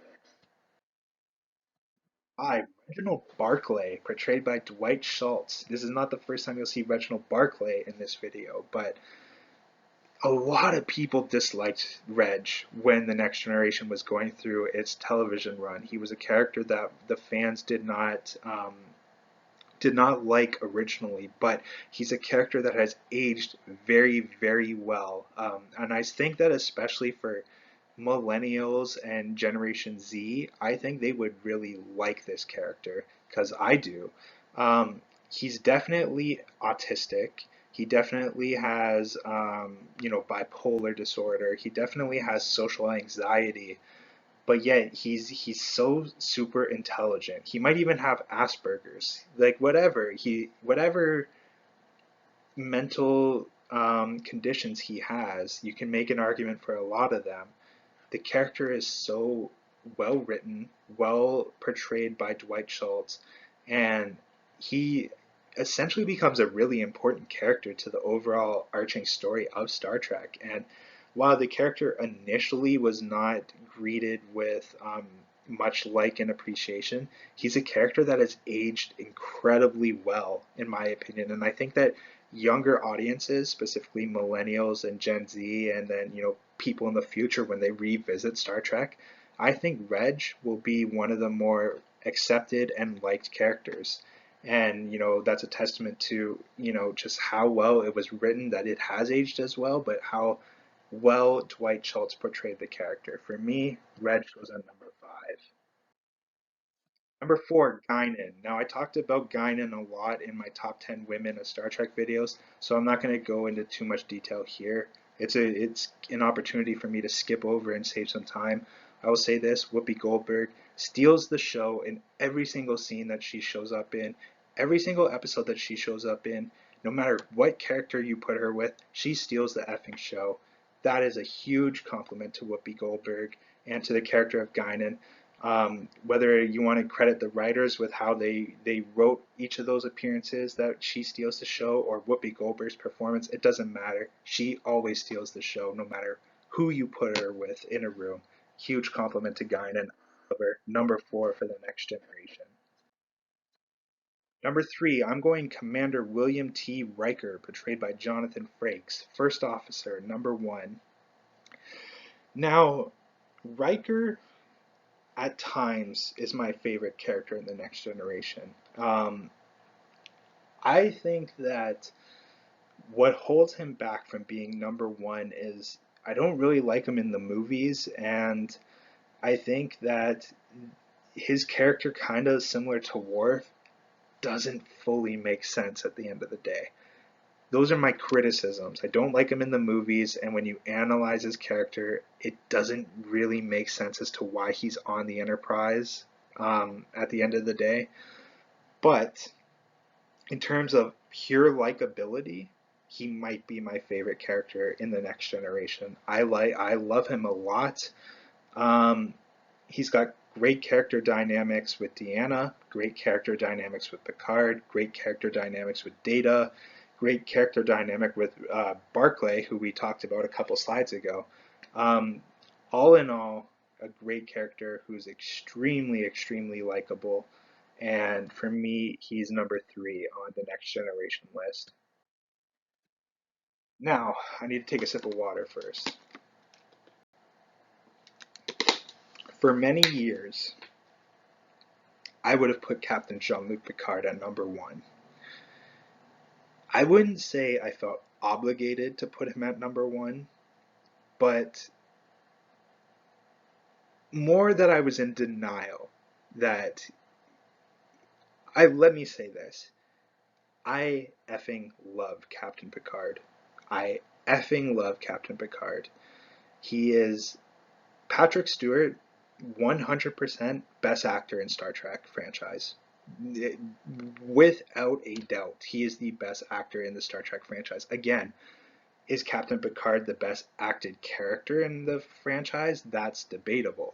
But in terms of overall body of work and ability, Patrick Stewart is by far the best actor in the franchise of Star Trek. That's not debatable in my opinion. And Picard, I love him to death, but I've always, for years, put him at number one for the Next Generation. But it's essentially me being in denial of the reality of who number one is. And I'll get to that in a second, but I will say this. Picard is one of the most important characters in pop culture history, and Patrick Stewart was given a huge, huge, huge task when he was cast as Captain Picard, because we have never seen a Star Trek series that didn't feature Captain Kirk and Bill Shatner as the main character up to this point. We have seen other captains pop up in Star Trek, but Bill Shatner and Captain Kirk were always the main character. And when the Next Generation came about, Patrick Stewart was tasked with, you need to be the main character that's not Bill Shatner. Audiences are going to expect, want, and see, they're going to expect to see and want to see William Shatner and Captain Kirk. It's your job to convince them that this series can exist without Captain Kirk and without Bill Shatner. And it is a testament to Patrick Stewart that the Next Generation went on as long as it did, that it got to have 4 feature films, and that it spun off a huge franchise, because the Star Trek franchise really blossomed off of the Next Generation. Deep Space Nine, Voyager, and Enterprise, They blossomed off of the Next Generation. And I've said this before and I'll say it again. The spirit and soul of Star Trek is found in the Next Generation. So, did Patrick Stewart do what he was tasked to do? Not only did he do what he was tasked to do, he did more than what he was tasked to do. And the evidence of that is that Star Trek has become what it has become since then. They even made, while I'm not a fan of the Picard series, they even brought him back to do that series. All of this is a testament to how strong of a character Picard was in the Next Generation and how important he was to the franchise and how great Patrick Stewart handled the pressure and how he delivered on expectations more than anybody could have ever imagined. Captain Jean-Luc Picard, the second best character in The Next Generation, which leads me to who really is the best character of The Next Generation. It's cliche, it's stereotypical, it's the common answer, but it's the right answer. Data is the best character in The Next Generation. I have been asked before, if you could talk to any character in Star Trek, who would you want to talk to, or who would you want to hang out with? He's not my favorite character in the entire franchise. He's one of them. He's going to be in the top 10. We'll see where he ends up. My answer is Data. He's the character I want to spend a day with. If I could spend a day with any single character in the franchise, it would be Data. If I could talk to any character, if I could sit down and have a dinner, and yes, Data can eat if he chooses to, even though he's an android. He doesn't need to eat, but he can if he chooses to. I would choose Data. And Brent Spiner, you know, there are quite a few actors that have, I'll say interesting relationship with Star Trek, Brent Spiner being one of them. I do think Brent Spiner at times felt that maybe Data held him back in terms of, what he could have done in his career in the sense that people only really see him as Data, even though he's such a phenomenal actor, and he is. And Brent Spiner has played how many different characters in Star Trek other than just Data? He's played like what, 6 or 7 different characters, all from the same family line, but you know, you can see that his diverse acting ability just within the franchise alone. You don't even need to go see any of his other work. He plays so many characters in Star Trek that, you see his diverse acting ability within the franchise itself. But it is a cliche answer to put Data at number one, but it simply is the right answer. And why is it the right answer? Is, well, whenever you watch The Next Generation, the most enjoyable moment is when Data is on screen. The character you constantly want to see more of on screen is Data. The episodes that when you find out Data is the lead character of that episode, you're engaged right away. You're like, this is going to be a good episode because Data's the main character today. He is the best character in The Next Generation, and he is my favorite character in The Next Generation. And for years, I would say Picard was my favorite character in The Next Generation, but I was kind of lying to myself because my real favorite character in The Next Generation, as cliche as it is Data. And it's because every time I watch The Next Generation, every single moment I'm just wishing Data would go on screen again. It is what it is, man. He's the best. When you're the best, you're the best. And Data is, when it comes to The Next Generation, Data is the best.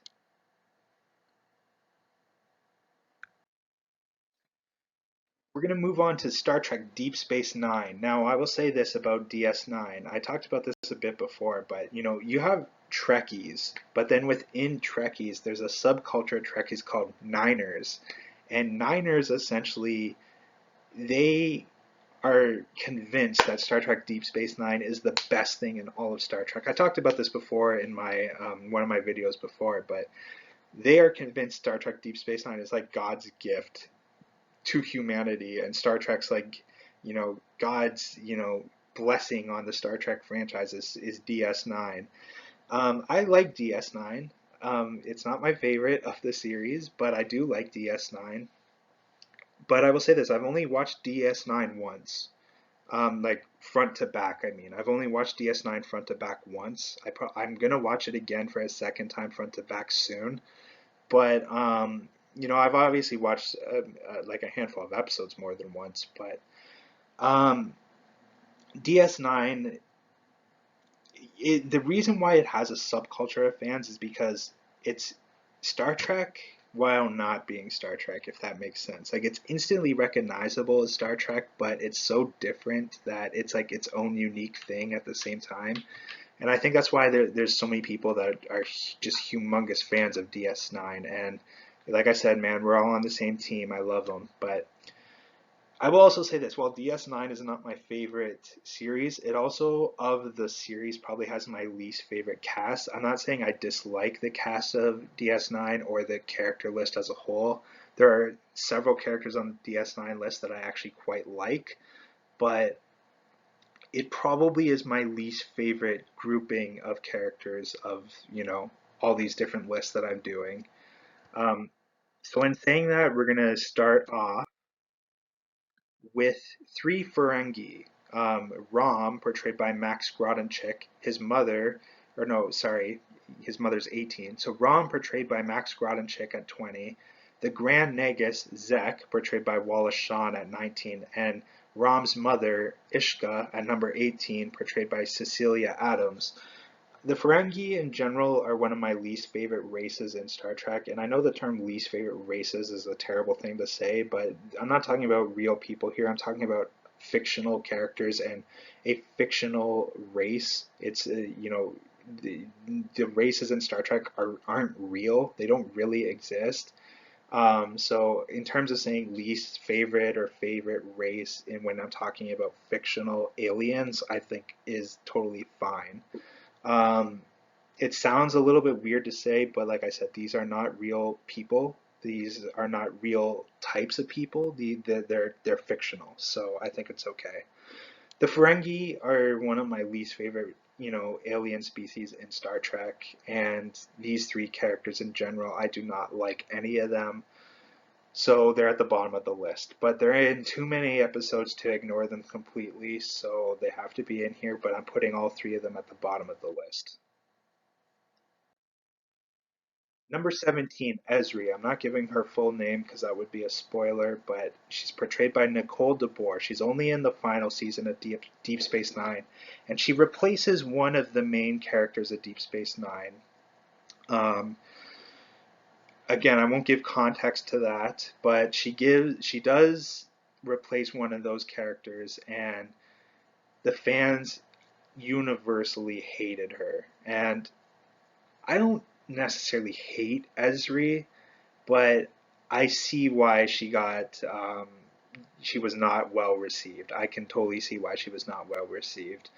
Um, Nothing too, nothing too.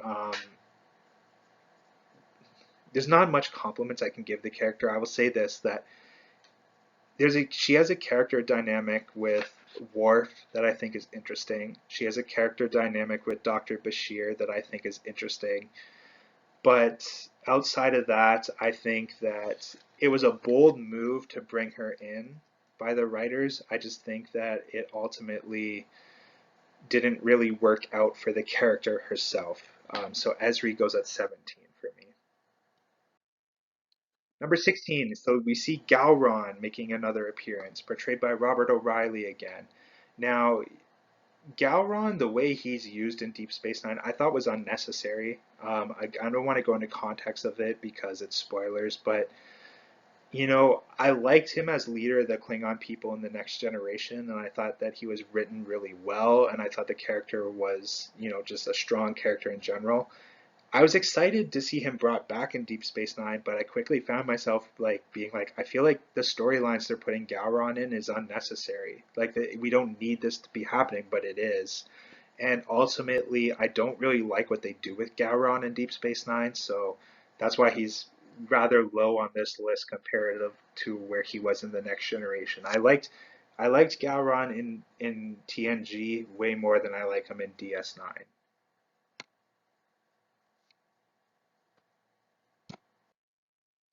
Number 15, Jake Sisko, portrayed by Cirroc Lofton.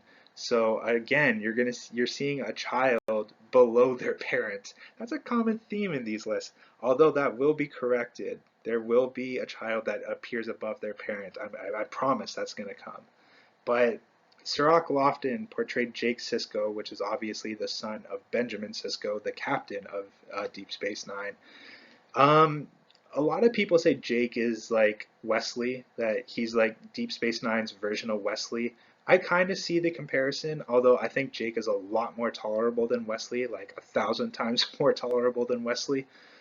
Although he's not a perfect character by any means, and I do think there are some criticisms of, the character in general. One thing I hate about the character is that they make him a writer or an aspiring writer, and I hate when writers write about writers. I don't know, it's a pet peeve of mine. Writers writing about writers, and you know what? I've actually done it myself, where I've written about writers, but um, it's just annoying, man. It's just annoying whenever he's like, you know, developing a story in like one of the episodes. It's just annoying. Um, I don't know how to explain it other than it's just annoying. But Jake compared to Wesley is 1,000 times more. Like Jake actually has some good episodes, and Jake actually has some like, he has a dynamic with Nog that I like. I really like the father-son dynamic between him and Captain Sisko quite a lot actually. And they do some interesting things with Jake throughout the series. So comparing him to Wesley, I personally don't see it because I think Jake is a lot more tolerable than Wesley. But for me, there are characters in Deep Space Nine that are more interesting than him, so that's why he's at 15.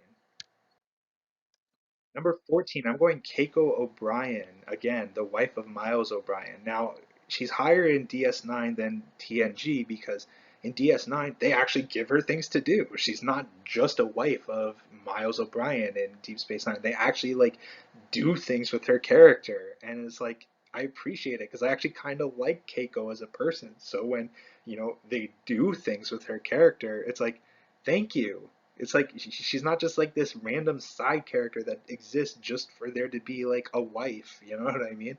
Um, the image on the right is a really awkward image. You see Nog's head, like you see, like she's in a classroom of kids there, right? I don't know why the camera, like this is a screen grab from like the series, right?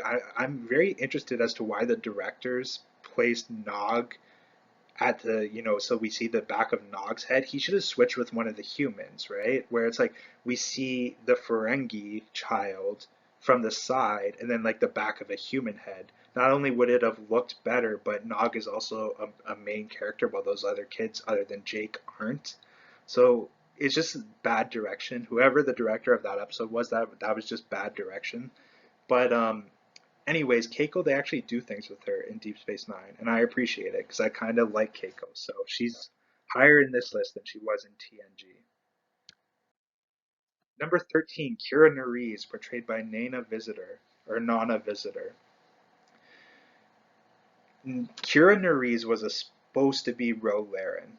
They essentially wanted Ro Laren to come into Deep Space Nine and be a main character, similar to like how Chief O'Brien is brought in to be a main character. And Ro Laren was supposed to be the Bajoran representative on Deep Space Nine, and she was going to be the first officer, and that was going to be super interesting. And I think it ultimately would have been better than Kira Nerys because I think Ro Laren is a stronger character than Kira Nerys. And I will say this about Kira: I don't dislike Kira Nerys at all. In fact, in the first season of Deep Space Nine, she's probably the best character. But by the end of the series, she just she just loses steam compared to everyone else. Like Kira starts off strong, but it's like she kind of comes down as the series goes. So it's like, you know, which generally is the opposite for most of like Star Trek characters for me. For a lot of characters, they start off low, but they go on on an upwards trajectory. Where Kira, it's like the opposite. Like she starts off strong, but then kind of goes down. Um, I will say this though, in the mirror universe, because in Star Trek, if you're a fan of the series, you know there's a mirror universe. Kira Nerese's Mirror Universe counterpart is probably the best Mirror Universe counterpart, not just for Deep Space Nine, but for the entire franchise. Because many of the series, you see them visit the Mirror Universe at least once. Deep Space Nine visits it a lot, actually, but Kira Nerese's counterpart, probably the best Mirror Universe counterpart in the entire franchise. Again, portrayed by Nana Visitor, but I don't dislike the character, but I don't love the character either. So she's at number 13. Number 12, Loxana Troy is back, again portrayed by Majel Barrett. She's not in DS9 as much as she's in the Next Generation, but she makes a big enough presence. And, she's her great self as usual. Loxana Troy. Um, Again, a testament to the writers and Majel Barrett that they kept the character as consistent, as she was. You made no like there's no doubt in your mind when Loxana shows up in Deep Space Nine. It's like, yeah, that's Loxana. There's no like, oh, I don't know if she's really like, if this character's really fitting here. No, that's not a thing. It's Loxana right from the start. And I like Loxana Troy as a character a lot. Deanna's not in the Deep Space Nine list, but Majel Barrett, just what a great lady she was. And Loxana, I'm going to put at number 12 for Deep Space Nine. Number 11, Miles O'Brien, Chief O'Brien, portrayed by Combe Meany. So I talked about how in The Next Generation you always saw glimpses of how there was a main character here. Well, he got that opportunity in Deep Space Nine, and he's actually in the opening credits. Like he's one of the opening credit names. You always have like other than the original series that only had Kirk, Spock, Bones in the opening credits. In the Next Generation onwards, you had like usually 7 or 8 names in the opening credits. Well, Combe Meany was one of them for Deep Space Nine as Miles O'Brien, Chief O'Brien. He becomes the chief engineer of Deep Space Nine, and you see the potential that he always showed in the Next Generation. He lives up to it in Deep Space Nine. He's not my personal favorite character, but I understand those who would say that he's their favorite character. He deserved the opportunity he got, and in my opinion, he lived up to those expectations. Just for me, he's not my personal favorite, but Chief O'Brien is a strong character. There's no doubt about that, and he goes at number 11 for Deep Space Nine. Number 10, Cassidy Yates, portrayed by Penny Johnson Jerald. So Cassidy Yates um, is essentially the love interest of Captain Sisko. I don't want to go into too much more detail other than that, but she is essentially the love interest of Captain Sisko, and I think that they have a good dynamic between them. She has a good dynamic with with his son Jake. It's not her son Jake, but it's his son Jake. I think she has a good dynamic with him. And I think that the character on her own is kind of an interesting character, and she's kind of the opposite of Captain Sisko in many ways, which kind of makes them one of the more unique and more interesting couples, and why I think their dynamic works as well as it does. But I've always liked Cassidy Yates. She actually is considered to be one of the characters that the fans like the least. I've never understood that because I always quite like Cassidy. So I'm putting her at number 10. And I'm going with Nog, portrayed by Aaron Eisenberg. Nog is a Ferengi, but he's a Ferengi that I quite like. I mentioned how the Ferengi are my least favorite alien race in Star Trek, but that doesn't apply to Nog. I like Nog quite a lot. I thought his character was written very strongly. I thought Aaron Eisenberg portrayed him well. And Nog is supposed to be a Ferengi child. Aaron Eisenberg is a little person. He's an adult little person who was playing a child, but you look at his face, like that looks like the face of a child. So that's both, he looked young, but also just a great, fantastic makeup job by the makeup team and makeup department that created the Ferengi, that they made, an adult man look like a child. But, being a child in the story, he was friends with Jake, which I thought came off strong. It's a strong character dynamic. And Nog is the first Ferengi to ever join Starfleet. The Ferengi are an outsider alien race in the galaxy. They are not part of the Federation. They are not part of, they don't have, representatives in Starfleet, but Nog actually joined Starfleet. And it makes sense for his character, and it's cool to see a Ferengi join Starfleet at the end of the day. I quite like Nog a lot, so he's at number 9.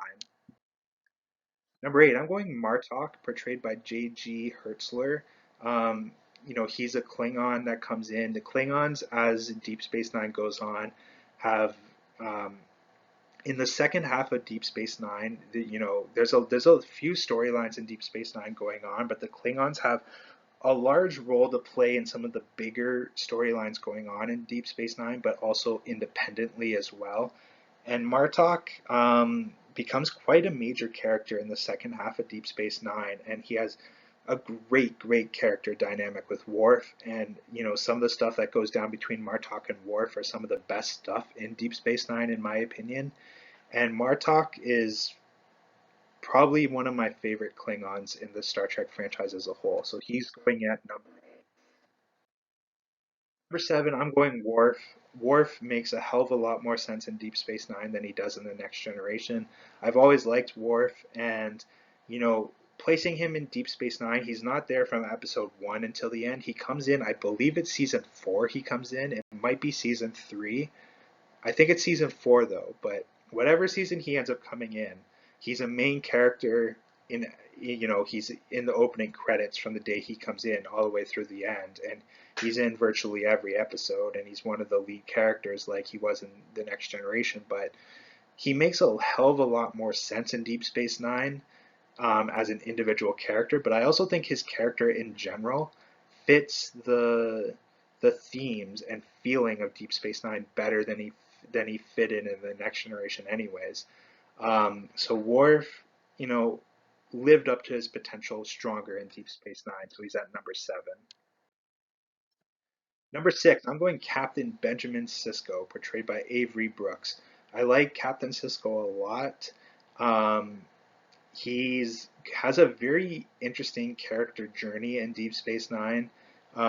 He's heavily involved in. There's two major storylines of Deep Space Nine that are pretty much happening simultaneously, and like they end up converting with one another throughout the series. But he's in the forefront of both of those major storylines, and he you kind of follow through the storylines through his perspective in a way. And I thought that Avery Brooks did a great job of that. And I thought especially early in the first half of Deep Space Nine, Avery Brooks brought a unique performance to Captain Sisko. I think the character and the actor find a certain rhythm in the second half of the show that's like I feel like Avery Brooks was given more creative control in the second half of the show than he maybe was in the first half, but I actually like him more in the first half. But Sisko is never generally considered to be the favorite captain of most of the fans, unless they're Niners, then of course he is. But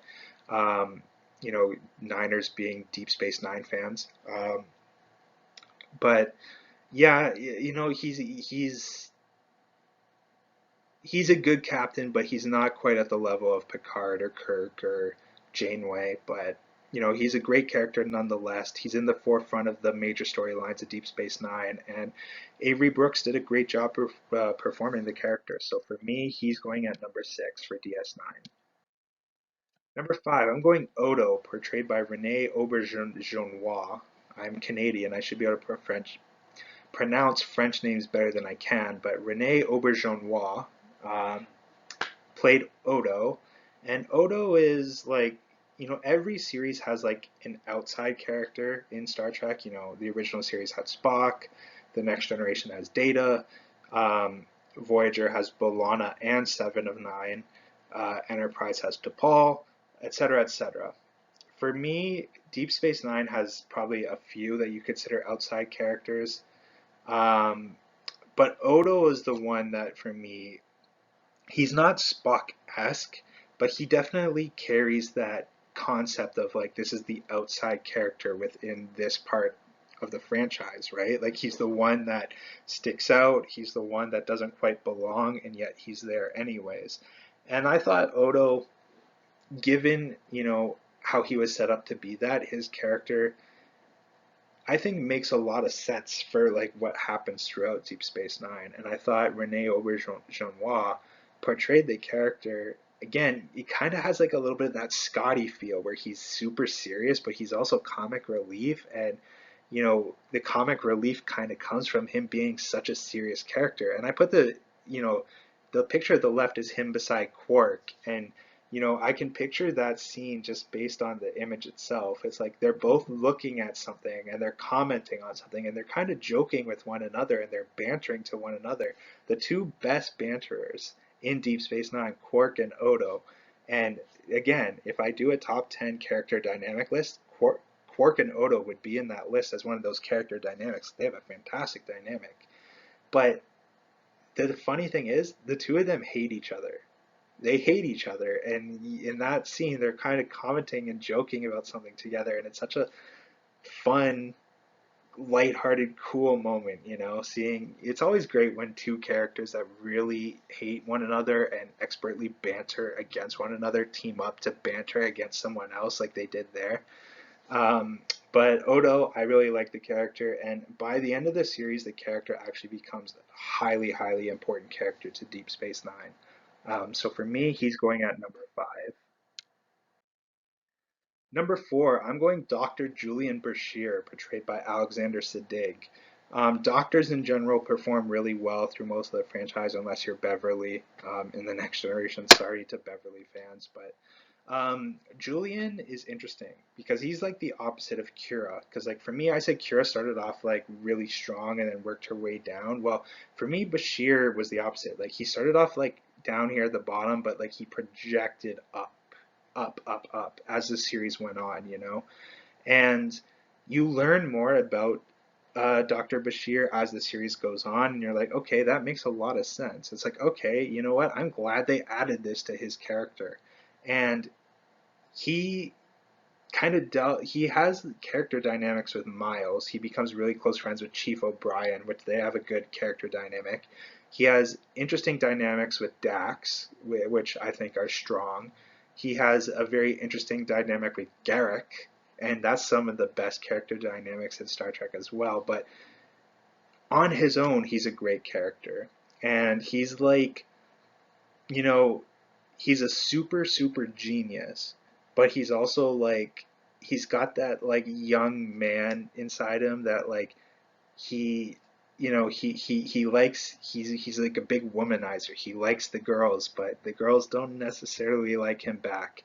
It's quite fascinating really, because this is probably the smartest man, like smartest human in the galaxy, and yet he can't get girls because of that. Like maybe he didn't have that social development, but then he becomes really good friends with Miles, and that maybe helps his social development a bit. um, just a fascinating guy all around, and I quite like him a lot. I didn't like him at first, but I grew to like him a lot, and that's why he's at number four. Number three, Quark, portrayed by Armin Shimmerman. I talked about how I don't like the Ferengi. Well, I like Quark a lot.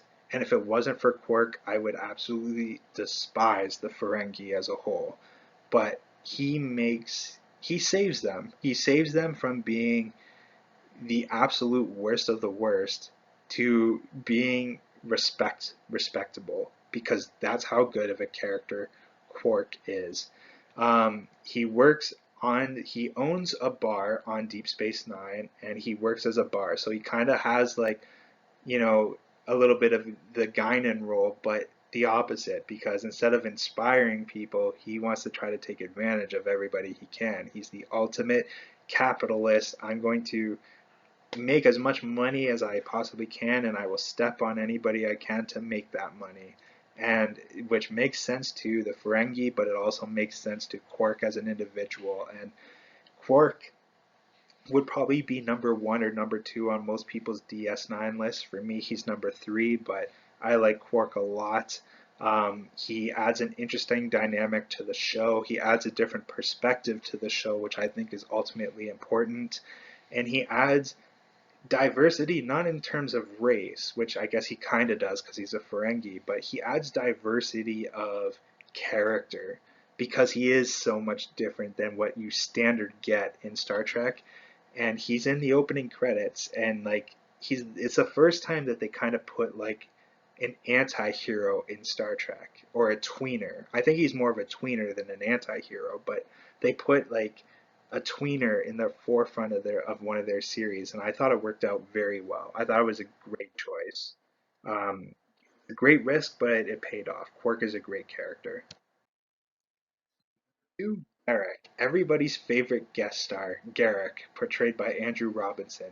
He's a recurring character in that he's in handful of episodes of Deep Space Nine. I don't know how many episodes he actually appears in. If I had to guess, it's probably around like I don't know, 20. I honestly have no idea, but like maybe it's more than that. But he's the ultimate guest star. Whenever Andrew Robinson appears as a guest star in Deep Space Nine, you get excited because you're like, yes, Garrick is here. Great character dynamic with Bashir, but a great character dynamic with anybody you put him in. The thing about Garrick is he's on Deep Space Nine as a Cardassian, and there's this big, political problems between Bajora and Cardassia, and the Bajoran people and the Cardassian people, and this war that's been going on for so many years, which has become a Cold War between the Bajorans and the Cardassians. And the Cardassians have always had problems with the Federation as well. And it's like, but Garrick is this like he's expelled from Cardassia. The Cardassians want nothing to do with him anymore. So they say. This is the thing with Garrick is they don't know whether or not this is legit or whether he's a Cardassian spy.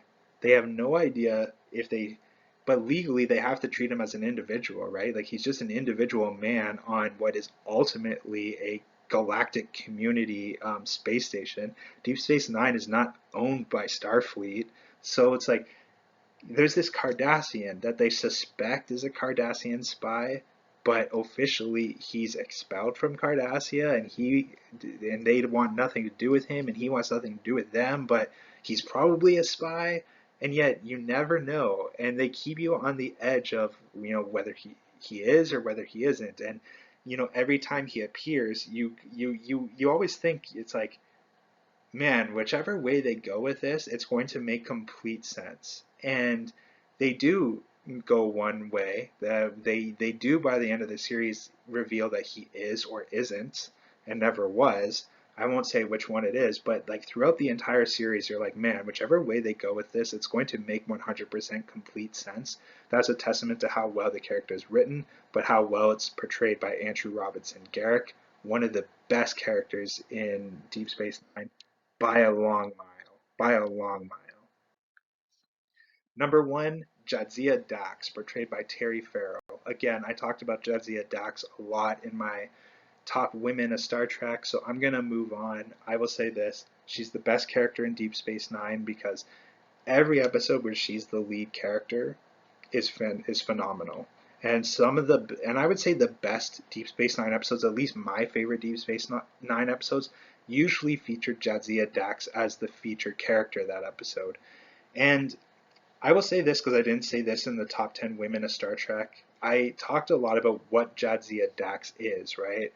Her race, um, how like she's a conjoined being. She's Jadzia, um, but she's also Dax, and Dax is the conjoined being inside of Jadzia, right? And they become one. And I think by the end of this series, you have Dax storylines and you have Jadzia storylines, but also that you really understand what a Trill is, right? A Trill being like her race of like this conjoined being that Jadzia Dax by the end of the series really does feel like one person, and it feels like Dax got to live a life of Jadzia ultimately being like the purpose of what a Trill is like you join with this being that's joined with that's going to join with dozens of Trills throughout its life form, and your job is to give it a new life every single time.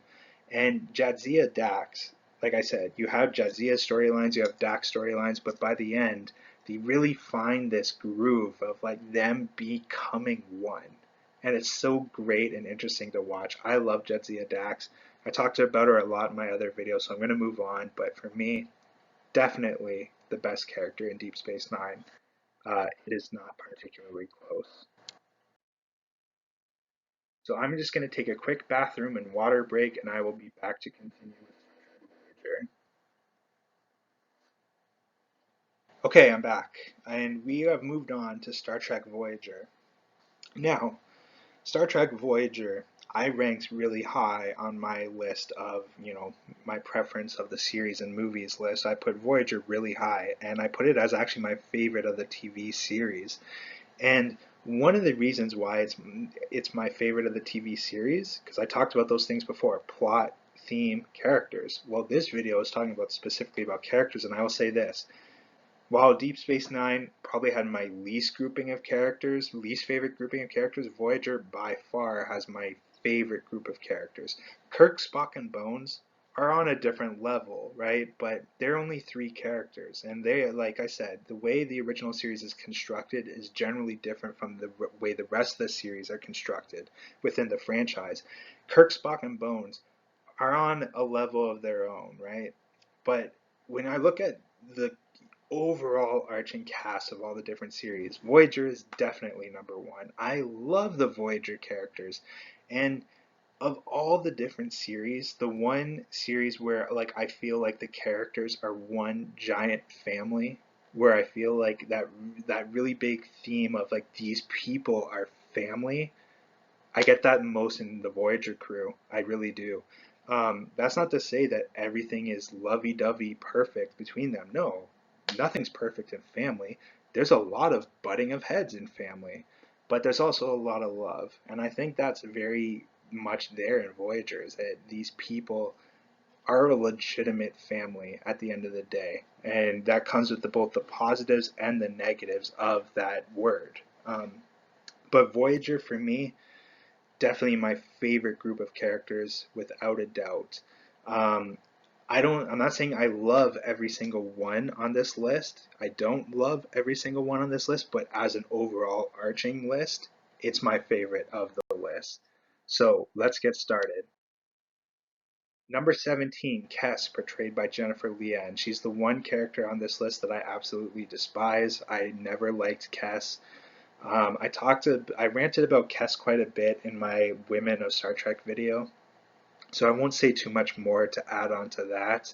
If you remember what I was saying about Kes, if not, you can go back and watch that one. But yeah, Kes was never my favorite. She's almost at levels of Wesley type bad, not quite, but very, very close. Um, the one somewhat positive thing about Kes for me is like I kind of like her dynamic with the doctor, which you see in the left image when she starts working in sickbay with the doctor. I think that was okay, but everything else with Kes, I just don't like. I never liked the character. I didn't like her introduction to the series. I didn't like her. I just never liked her as a character. But the great thing was that they ended up writing her out of the series and replaced her with a much stronger character, which we'll get into. 16, I'm going with Vorik, portrayed by Alexander Enberg. He's mostly just a side character in Voyager, but he does have enough appearances and he does have enough important moments that I felt he needed to be included in this list. I actually quite like Vorik, and I actually quite think that Alexander Enberg does play a really good Vulcan. It's just that the character is very much a side character in Voyager and only has a few moments where like of importance, but really he's just kind of in the background. That's why he's number 16. But I actually quite like the character when he is used to importance, and I think Alexander Enberg, who has guest starred as many characters throughout all the different Star Trek series, I think he does a good job of playing a Vulcan. I think if they ever wanted to branch out on Vorik, they never did, but if they ever did branch out on Vorik, I think he would have been a fine Vulcan. I really do. I'm going to go number 15 and number 14, Samantha and Naomi Wildman, a mother and daughter duo, portrayed by Nancy Howard and Scarlett Palmers. Um, I like both of them as characters.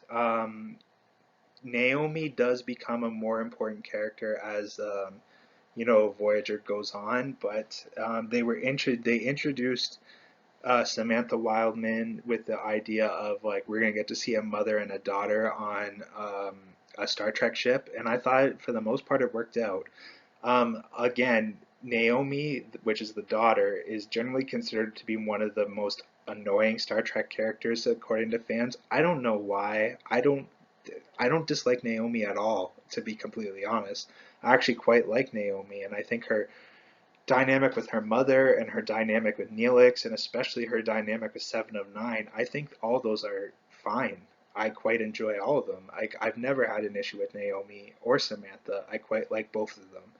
They are used limitedly, though, so that's why they're kind of low on this list. But again, remember, I like everyone from Voyager except Kes, but that's Kes. We'll forget about Kes. Moving on to number 13, I'm going to go Ichep, and he was portrayed by Manu Intirami. I think I'm saying that name right. Manu Intiriami? I don't know. Anyways, Ichep. He is interesting because he's essentially his role to Seven is essentially Seven's role to Janeway. Seven of Nine is like Janeway's unofficial daughter, while Janeway is like kind of like Seven's unofficial mother, and they have like a mother-daughter dynamic of Janeway's trying to, kind of um, mentor Seven the way a mother would mentor a daughter, while Seven is going through that with Janeway.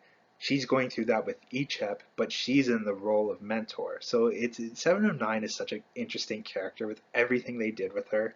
I talked about her a lot in my top 10 women video, but just a phenomenal character all around. But you know, what an interesting idea of like, we're going to give her a mother mentor, but we're going to make her a mother mentor at the same time. So she's going to be a daughter to one character and a mother to another character. It's like, who would have thought of that? Like, who would think of doing that? And yet it works so perfectly. And Ichep is like that unofficial son of hers.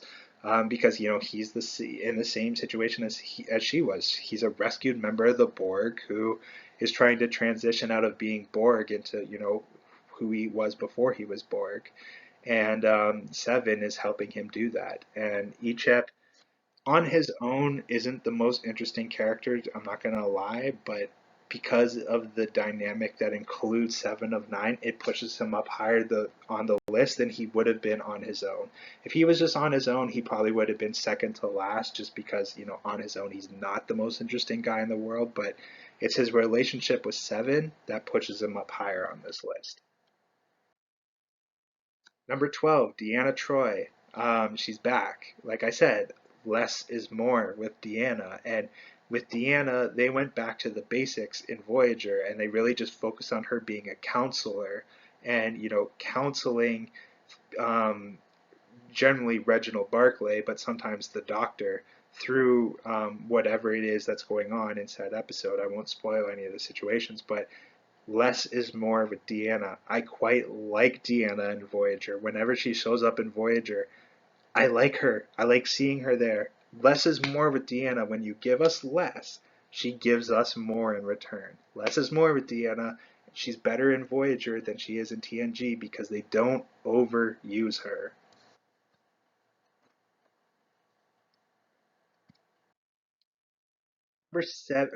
Number 70. I'm on the 70th slide. Number 11, Harry Kim, portrayed by Garrett Wang or Garrett Wang. That last name can go either way. I don't know if he pronounces it Wang or if he pronounces it Wang. Doesn't matter. Harry Kim. Um, Pretty much everything I said about Geordi can be said about Harry. He's a likable guy. You never regret the time you spend with him. He doesn't ever really reach that next echelon of characters like a 709 has, or a Data has, or a Picard has, or a Spock has. You know what I'm saying? Like he never transcends up to those like that level of quality. And he probably doesn't even transcend to the tier below that either. Like he's just a good guy. You like him. He has an interesting character journey through Voyager. Um, he just never really reaches that upper echelon for me personally. I could see certain people being really big fans of him.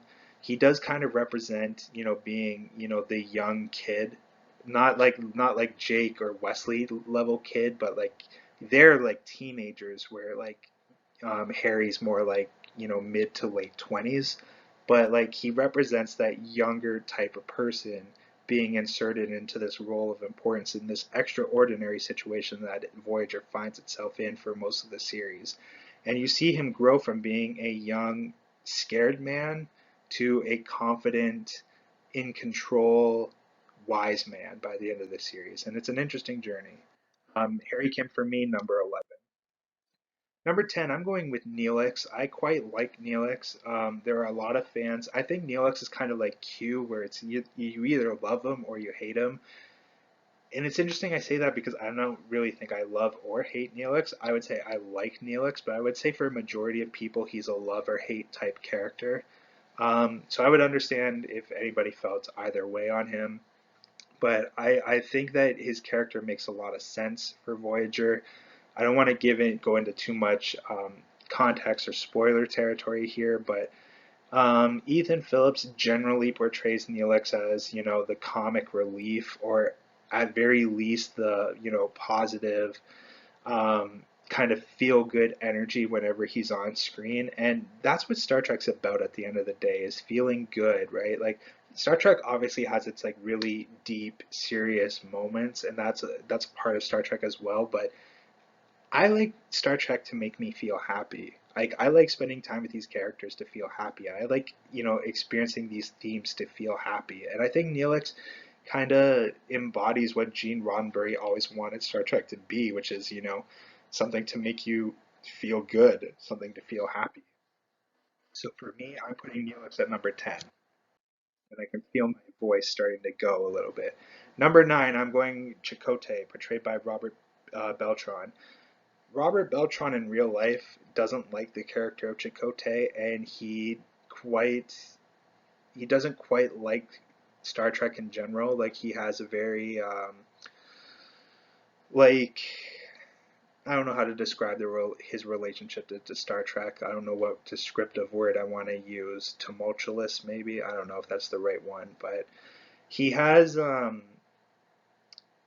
he basically said that his character was a waste of time. And it's like, I don't agree with him personally. I quite like Chakotay. And I think Chakotay offered a unique dynamic to what a first officer is and has been throughout Voyager, right? Or throughout, not through Voyager, through Star Trek. Because Chakotay is Janeway's first officer. And I think it makes a lot of sense, how they started that off. I won't give context for spoiler purposes, but I like Chakotay for a lot of reasons. It is kind of a shame that Robert Beltran doesn't really like the character at all, or really like the franchise at all. I kind of see where he's coming from in a sense, because it feels like Chakotay by, I would even say, season 3. There's 7 seasons of Voyager, but probably even by season 3, it's like his story's kind of done. It's like Voyager's still going on and they're still going on this journey, but it's like his character journey's kind of done. And it's like he's just kind of there, like going through the waves at that point. And I think that's probably a lot of why, Robert doesn't like the characters, because like he probably just felt like, he wasn't they weren't doing anything with the character at a certain point. And he's probably right, but I still think he's likable enough that I'm putting him at number 9. So yeah,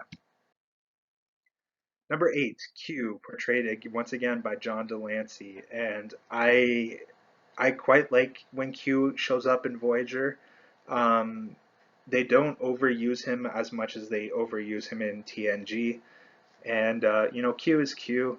You either love him or you hate him. I've always loved Q, and I think that the episodes that Q is featured in Voyager are some of Voyager's better episodes, and I wouldn't say that Q has a bad episode in Voyager, to be completely honest. They do a few really interesting things that I can't say for spoiler purposes with Q and Voyager that they never did in the Next Generation, but um, yeah, I think Q in Voyager made a lot of sense, and it worked out, I think, for the most part. So I'm putting him at number 8 for the Voyager list. Number 7, I'm going Reginald Barclay, again, portrayed by Dwight Schultz. And Reg, I actually like even though he's 5 in the TNG list and 7 in the Voyager list, I actually like him in Voyager more than I like him in The Next Generation. And remember, I like the Voyager crew as a whole more than the TNG crew, so that's why 7 in this list is higher than 5 in that list. But Reginald Barclay, a very, very important character in Voyager. I can't give context on why because that's huge spoilers, but he's he Dwight Schultz brings all of the performance that he had in the Next Generation to Voyager. He brings it up a notch, in my opinion.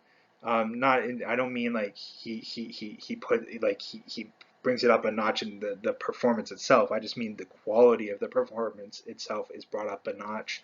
And the way they inserted Reg into Voyager makes a lot of sense, and like I said, he becomes quite the important character in that series. I'm putting him at number 7. I really like Reg a lot. Number 6, I'm going Tuvok, portrayed by Tim Russ. Tuvok, a Vulcan, and Tim Russ is a huge Star Trek fan in real life, and he campaigned to be on this show and to play a Vulcan, and he got his wish. And Tuvok is he's in the top 5 Vulcans of the franchise as a whole. I don't know where he could be either 5, as low as 5, as high as 2. I'd have to really think about it. He's not number 1, that's for sure. We all know who number 1 would be on that list, but he's up there though. He's a really good Vulcan. I like Tuvok a lot. He's arguably more Vulcan than Spock is. Well, he is more Vulcan than Spock is because Spock's half human. But as much as hard as Spock tries not to be human, he is part human, so you will see that human side come out of him at times. Tuvok is pure Vulcan through and through. You don't see those moments of humanity come through Tuvok the way you do the way you see them come through Spock, which makes his character very fascinating in a way because you're now spending a whole series with a full true Vulcan, not a Vulcan that's struggling to hide his humanity even though he can't all the time. This is a Vulcan through and through, and Vulcans are super disciplined. They don't show emotion, even though they have emotion. Vulcans being emotionless is a misconception of what Vulcans actually are. They're hugely emotional, actually. They just don't show emotion. But Tuvok is a great example of what a pure Vulcan would look like. I don't mean the color of him. I mean like in terms of like how a Vulcan would act. But in just to go on off that for a second, it was important, I think, that that it's established that Vulcans can have multiple skin tones, similar to how people of Earth have different skin tones. That people of Vulcans can have similar skin or different skin tones. Um, and I think that was important. I think it was important to establish that. And Tim Russ, he did a fantastic job as Tuvok. He's going at number 6 on my list. Number 5, I'm going Tom Paris, portrayed by Robert Duncan McNeil. Tom Paris, through and through, is the character in Star Trek I see myself the most in. He is he is a very highly talented guy that feels like he doesn't have a place in the universe. He doesn't get along with his family. He's not on speaking terms with his parents. He alienated himself from all of his friends and colleagues. Everywhere he goes, people kind of murmur and, talk about him. And he comes across as this, like, very unlikable kind of asshole. even though he's actually a really, really good guy. And those that get close to him one on one, there are a few characters in the series that I can think of. Janeway, he gets close with. Harry, he becomes really good friends with. The Doctor, he gets close with. B'Elanna, um, he gets close with. Um, sorry, I love. I, I'm gonna shut up, but I love their dynamic. But Tom Paris, when he gets close to these people, they see inside him what the majority of the world refuses to see or doesn't see because of like how he's acted on his outer shell. But this is a guy who is actually probably the best person once you get to know him. But it's if you don't get to know him, he comes across as like this biggest asshole ever. And like I said, he's got this. He's one of the most talented people, but he feels like he doesn't have a place in the world, so his talents kind of go to waste. Like I see myself in Tom Paris more than I see myself in any other Star Trek character. Um, Captain Kirk is like the character I want to be, that I want to aspire to be like. But the character I'm most like is Tom Paris, without a doubt. And that's partly why he's all the way at number 5 for me. I will say this: Tom Paris could have been number 1 on this list. He arguably should have been number 1 on this list. The thing that holds him back from being number 1 on this list, I would say it's one major thing, but it's two little things that kind of add up to this one big thing, is that his character journey is done way too quickly. The writers of Voyager take him on his character journey way too quickly, where it's like, probably like I said, by like similar with Chakotay, by like season 3, it's like his character story is done.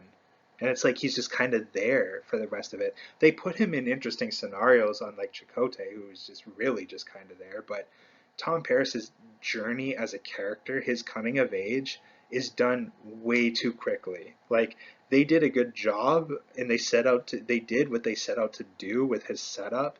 They just did it too fast. And there's a large part of the series where it's like, he's just kind of there and they have to struggle to figure out what to do with their character because they already took him through his journey way too quickly. The other thing is that if you watch the first, I would say, first 3 to 5 episodes of Voyager, it looks like he's going to be the main character.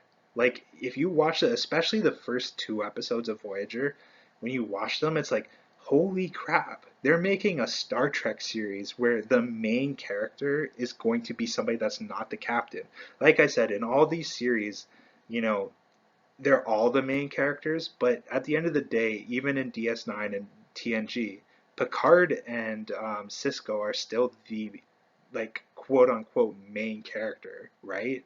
And it's like if you watch the first episode of Voyager, you're like, holy crap, they're gonna make a series where the main character is not the captain, and it's like, holy crap, he's this like outsider, like tweener, like ex-con, and it's like this is like goes against everything Star Trek's ever stood for, and it's like this is going to be amazing. And there's this really good moment of him like walking into the eatery on Voyager where like everybody's on lunch break and everybody's eating their lunch, and he walks in and everybody goes silent and everybody's staring at him, and he confidently walks forward and he gives like everybody this like side eye, like he like tilts his head looking at them like he's looking at the side. He gives this really cocky smile where he's like I know you all hate me, but you know what? I hate you all too. And it's like oh my god, this guy is going to be like the best character ever. And it's like the problem is he doesn't turn out to be the main character. That kind of goes down the drain quickly, but his character journey, they sped through it a little too fast. He could have and should have been number 1 on this list, but he's unfortunately number 5. But I love Tom Paris. I see myself in him a lot. Love him to death. If my computer would change. All right, number 4, the Doctor, portrayed by Robert Picardo. The Doctor is essentially the Data or the Spock esque like characters of Voyager, or not necessarily Spock. I would say like Seven of Nine is more the Spock of Voyager, but the Doctor is like the Data and the Jadzia Dax of Voyager, where it's like he's this unique being where he's not human, right? And you learn about like what kind of being he is. I'm not going to say what it is for spoiler territory, but similar to Data and Jadzia Dax, and you know, he's such a diverse character played by such a diverse actor. He's can be super serious and philosophical. He can be funny and just a joy to be around. He can be just entertaining and like singing and dancing, entertaining. He can be like the naggy, super agitated, grumpy old man, and it's like no matter what they do with the character, it's expertly portrayed by Robert Picardo and also super interesting to watch as an audience. He's a phenomenal character. Um, when when they created Voyager, Rick Berman mentioned to Robert Picardo, because Robert Picardo, when he got the role, he was like, "Are you sure this is gonna work? I mean, like, I'm not sure about this idea of this character that you want to do." And they were like, "Trust me, you're gonna be the most popular character on the show." They're like, "You're gonna be the Spock, you're gonna be the Data of Voyager." Um, for me, he's not quite at that level, but they weren't wrong. He is a phenomenal character, and he's at number 4 on this list. Now, the top 3 of this list of the Voyager list were also my top 3 of my top 10 women of Star Trek videos. So we're already at 2.5 hours, and I have a few more lists to do still. So we're gonna, even though this is my favorite series, we're gonna skip through these quickly. Number 3, B'Elanna Torres, portrayed by Roxann Dawson. You can go watch my top 10 women of Star Trek video. I love B'Elanna to death. In the bottom image, I talked about this in my Women of Star Trek video. This is the episode where like her half Klingon and half human like are separated, and like it becomes two B'Elannas, the human B'Elanna and the Klingon B'Elanna, and Roxann Dawson did an expert job portraying both. Um, and it was a great for her character to come to an understanding of like why both sides of herself made her who she actually is. But anyways, I love B'Elanna. She probably wouldn't be this high on the list for most Star Trek fans, but this I'm not most Star Trek fans. I'm me, and I've always liked B'Elanna, and she's going at number 3 on this list for Voyager. And number 2, Seven of Nine. Again, I talked about Seven a ton in my top 10 women of Star Trek video. No matter what character you put her in the room with, she's going to have expert dynamic. I've been talking a lot about character dynamics in this video. You put Seven of Nine with anybody, she's going to have a phenomenal character dynamic. Whether it's Janeway, which is an amazing dynamic, the Doctor, amazing dynamic, B'Elanna, amazing dynamic, Tom Paris, they don't interact a lot, but when they do, great dynamic. Naomi Wildman, amazing dynamic. Neelix, amazing dynamic. Harry Kim, again, not a lot, but great when they do. Tuvok, not a lot, but great when they do. The Borg Queen, amazing dynamic. She has amazing dynamic with everybody. Everybody. And the other thing, she's always the most interesting character within that dynamic. And you take away all those other characters to get rid of all those dynamics, independently on her own, a phenomenal character. Most people would have her at number 1. I totally understand why they would have her at number 1 for their Voyager list. For me, she's number 2. She was number 2 on my Women of Star Trek list. She's number 2 on my Voyager list. Will she be in my top 10 characters of all time? We'll see. Totally understand why most people would put her number 1. Iconic, iconic, amazing, amazing character. But 1 for me, same as number 1 on my women's list, Captain Catherine Janeway. I've said it before, I'll say it again. Star Trek is about the best of humanity. Who is the best of humanity? You are, Catherine Janeway. Captain Catherine Janeway, you are the best of humanity, and you are the best character in Star Trek Voyager. You are the best female character in the entire Star Trek franchise. We talk about Kirk and Picard a lot, the Kirk versus Picard debate. And for me, I've always had the Kirk Picard Janeway debate because I think she's right there with both of them.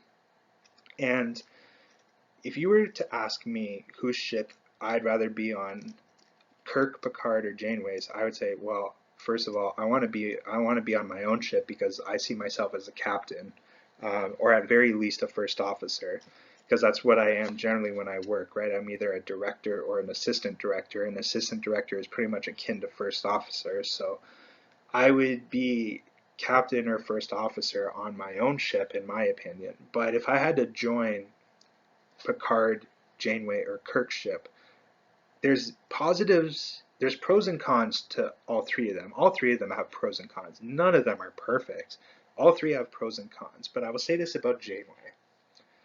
The biggest pro she has going for her over the other two captains is if there's a captain that I feel the most comfortable going to talk about a personal or professional issue, it's Captain Janeway. It's not Captain Kirk. It's not Captain Picard. If I need to go talk about something regarding my performance or regarding my job or my career, or just go to my captain to talk about something going on with me personally, and you know, if I need one of them to listen to me, to understand me, but then also to inspire me after and to motivate me and mentor me, and who do I trust on a personal level the most? Captain Janeway. There you go. Number one on this list. Move on to Star Trek Enterprise. And here you can see the main crew, the opening. This is the cast of the opening credits.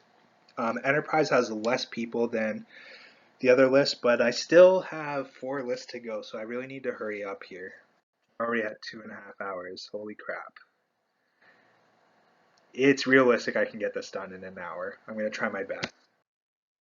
So bonus ranking for Star Trek Enterprise, Porthos, portrayed by Prada the Beagle. Porthos is Captain Archer's dog. I'm not going to go into too much details about Porthos. I wanted to include him here as a bonus ranking. I'm not ranking him at the last of this list. I'm just throwing him on more as a bonus honorable mention type thing. But Porthos, it was a really cool idea to have, a pet dog as a character on the show, and I liked Porthos a lot, so he's going on it as a bonus ranking. Number 12, Travis Mayweather, portrayed by Anthony Montgomery. Now, I don't have anything positive to say about Travis Mayweather. I have a positive to say about Anthony Montgomery, and that's that he's obviously a very handsome, good-looking man, and like he looks like $1 million. So I will give that compliment to Anthony Montgomery. He's just not a great actor. I'm sorry, man. But he is not a great actor. Now, maybe outside of Star Trek, I haven't seen him in anything outside of Star Trek. Maybe he's been in other things where he's phenomenal, or maybe he's been in other things since Star Trek Enterprise, which was in the early 2000s. So maybe at this point of his career and his life, he's developed into a really strong actor. I don't know. But in Enterprise, he's just not a great actor. No matter what they tried to do with him, it just didn't really work. He didn't have the charisma or acting ability to pull off. They tried pretty much everything with him at least once. They tried, like really serious philosophical. They tried putting him in like love triangles. They tried putting him in like family drama. They tried putting him in comedic situations. And I don't think he really worked in any of them. And the character outside of that is, he's pretty much like, even though he's a main cast in the credits, he's kind of treated like a side character. And maybe part of the reason for that is maybe just they just didn't have somebody with the acting chops to do, more than be a side character. Again, Anthony Montgomery, I haven't seen him outside of Star Trek. Maybe he's turned into something phenomenal, but inside Star Trek, He just wasn't. He just didn't have the talent back then to be any more than number 12 on this list. 11. I'm going Malcolm Reed, portrayed by Dominic Keating. I think Malcolm is has a lot of writing and directing inconsistencies. He's supposed to be like the most like introverted, serious, like human ever, like secluded, like I'm, a military weapons specialist and like I will never, break my serious nature. But number one, Malcolm kind of is a softie. Like when like he comes across as kind of a softie, so him being like a weapons military specialist is doesn't really like it's just like it kind of doesn't make sense to me in a way because it's like the who he is as a person. I don't think it makes sense for him to choose that career, if that makes sense. But also then like there are times when Michael Dorn, who played Worf, I love you, Worf, but there's an episode of Enterprise that is directed by Worf that it's very obvious that he's never watched any of the other Enterprise episodes or, knows anything about any of the other Enterprise episodes because Malcolm, like I said, is supposed to be like, straight cut. And yet when Worf directed him, he had him like being like, laughy, upbeat, extroverted, like ladies man. And I'm like, Worf, you've never watched this show, have you? Just admit you've never watched this show. But anyways, I never really liked Malcolm that much, so he's going at 11 for me. Number 10, Maxwell Forrest. Now he's essentially the first ever. Now, like Enterprise is a prequel to the original series, right? And I think I talked about Enterprise in my series preference list, but like I think all of the worst things that come with prequels are found in Enterprise, but Maxwell is supposed to be like the first, um, one of the first admirals in like Starfleet history, right? Like he's supposed to be one of like the first ever big bosses of Starfleet. Like this is who Captain Archer reports to. So this is like even though it's a prequel and we as fans have already seen the series, this is like kind of like an introduction of what an admiral is supposed to be. And I think in that sense, the character does a fine job. He's just not the most interesting guy in the world. So, like he makes a believable admiral, and like in that sense, he was fine. But he's not. He's just kind of boring. So that's why he's at number 10. And it's Hoshi Sato, and I know like a lot of Enterprise fans love Hoshi. Eh, like I think she has her moments, but like, for me, she's number 9. She definitely has her moments, and like what they set out to do with the character, I think they accomplished in some sense. And Linda Park is just absolutely gorgeous and beautiful and sexy and all that. But I don't watch Star Trek for that, to be completely honest with you. So that doesn't mean a whole lot to me at the end of the day when it comes to Star Trek. So Hoshi, I have to judge her on her, on her place as a character. And for me, she just is kind of, just kind of there at the end of the day. Um, has her moments of great, but she also has her moments of like, Cass Wesley level like annoyances. I don't think she's as bad as those two, and I think her those moments with Hoshi are a lot less than those two, but there isn't enough great to like push her up higher on this list. So for me, she's number 9. Number 8, I'm going with the young T'Pau. In Enterprise, she's portrayed by Kara Zediker. If you remember T'Pau from the original series list, one of the most important characters both in the real world and the Star Trek universe as it's on its own. In Enterprise, we see her as a young woman, and we see the origins of her story. As she becomes one of the most important Vulcans on the planet Vulcan. And I thought the actor did a good job playing her. So, and I thought that, in some senses, they were giving us questions to answers that we weren't necessarily asking. I didn't necessarily need to see how T'Pau became, you know, the Vulcan matriarch, but like they showed how it's set up in Enterprise, and given the fact that they decided to do it, I don't think they did a horrible job with it. It didn't change my perception of the character at all. So in that sense, they did a decent.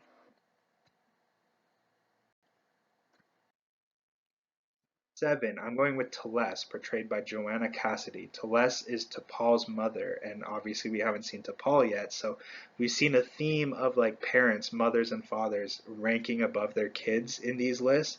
Not this time. The daughter is definitely the most more interesting character this time around, but Teles is a strong character. She's a good Vulcan. I don't necessarily love what they do with Vulcans throughout most of Enterprise, but Teles is a good one. Joanna Cassidy did a good job. And yeah, I will just leave it at that. Number six, Saval, portrayed by Gary Graham. And he, like Tuvok, he could be as high as number two, as low as number five. Maybe as low as number six, number seven. He definitely would be in the top 10 Vulcans, though. I would say actually he wouldn't be as high as number two, but he would be up there. Saval is a great character. Gary Graham did a great job. Saval is among the most intriguing characters of Enterprise, and it would be heavy duty spoilers for me to talk about context with him, but um, I really, really enjoyed Saval in Enterprise quite a lot. I also quite enjoyed the Lex Schron, and they obviously Schron was in one of the images with Saval, and they have a very good yet very story-wise important character dynamic between them. But Schron also has a really great character dynamic with Archer, and in the left image there, you see Schron, who is portrayed by Jeffrey Combs, who Jeffrey Combs has played a lot of characters throughout all the different Star Trek franchises, but Schron is his best one in my opinion. But Jeffrey Combs, again, another unsung hero of the Star Trek franchise who's put in a lot of work for the series or for the franchise throughout the years, but Schron was his best in my opinion. But there was a meeting between Schron, Saval, and Archer. Saval, who we just saw before, and Archer, who we're going to see next. Um, and it's a diplomatic meeting between, Schron representing his race, which I can't remember right off the top of my head. There's so many races in Star Trek that I can't remember them all right off the top of my head, but the Vulcans, represented by Schron, and then Archer playing like the mediator as a human.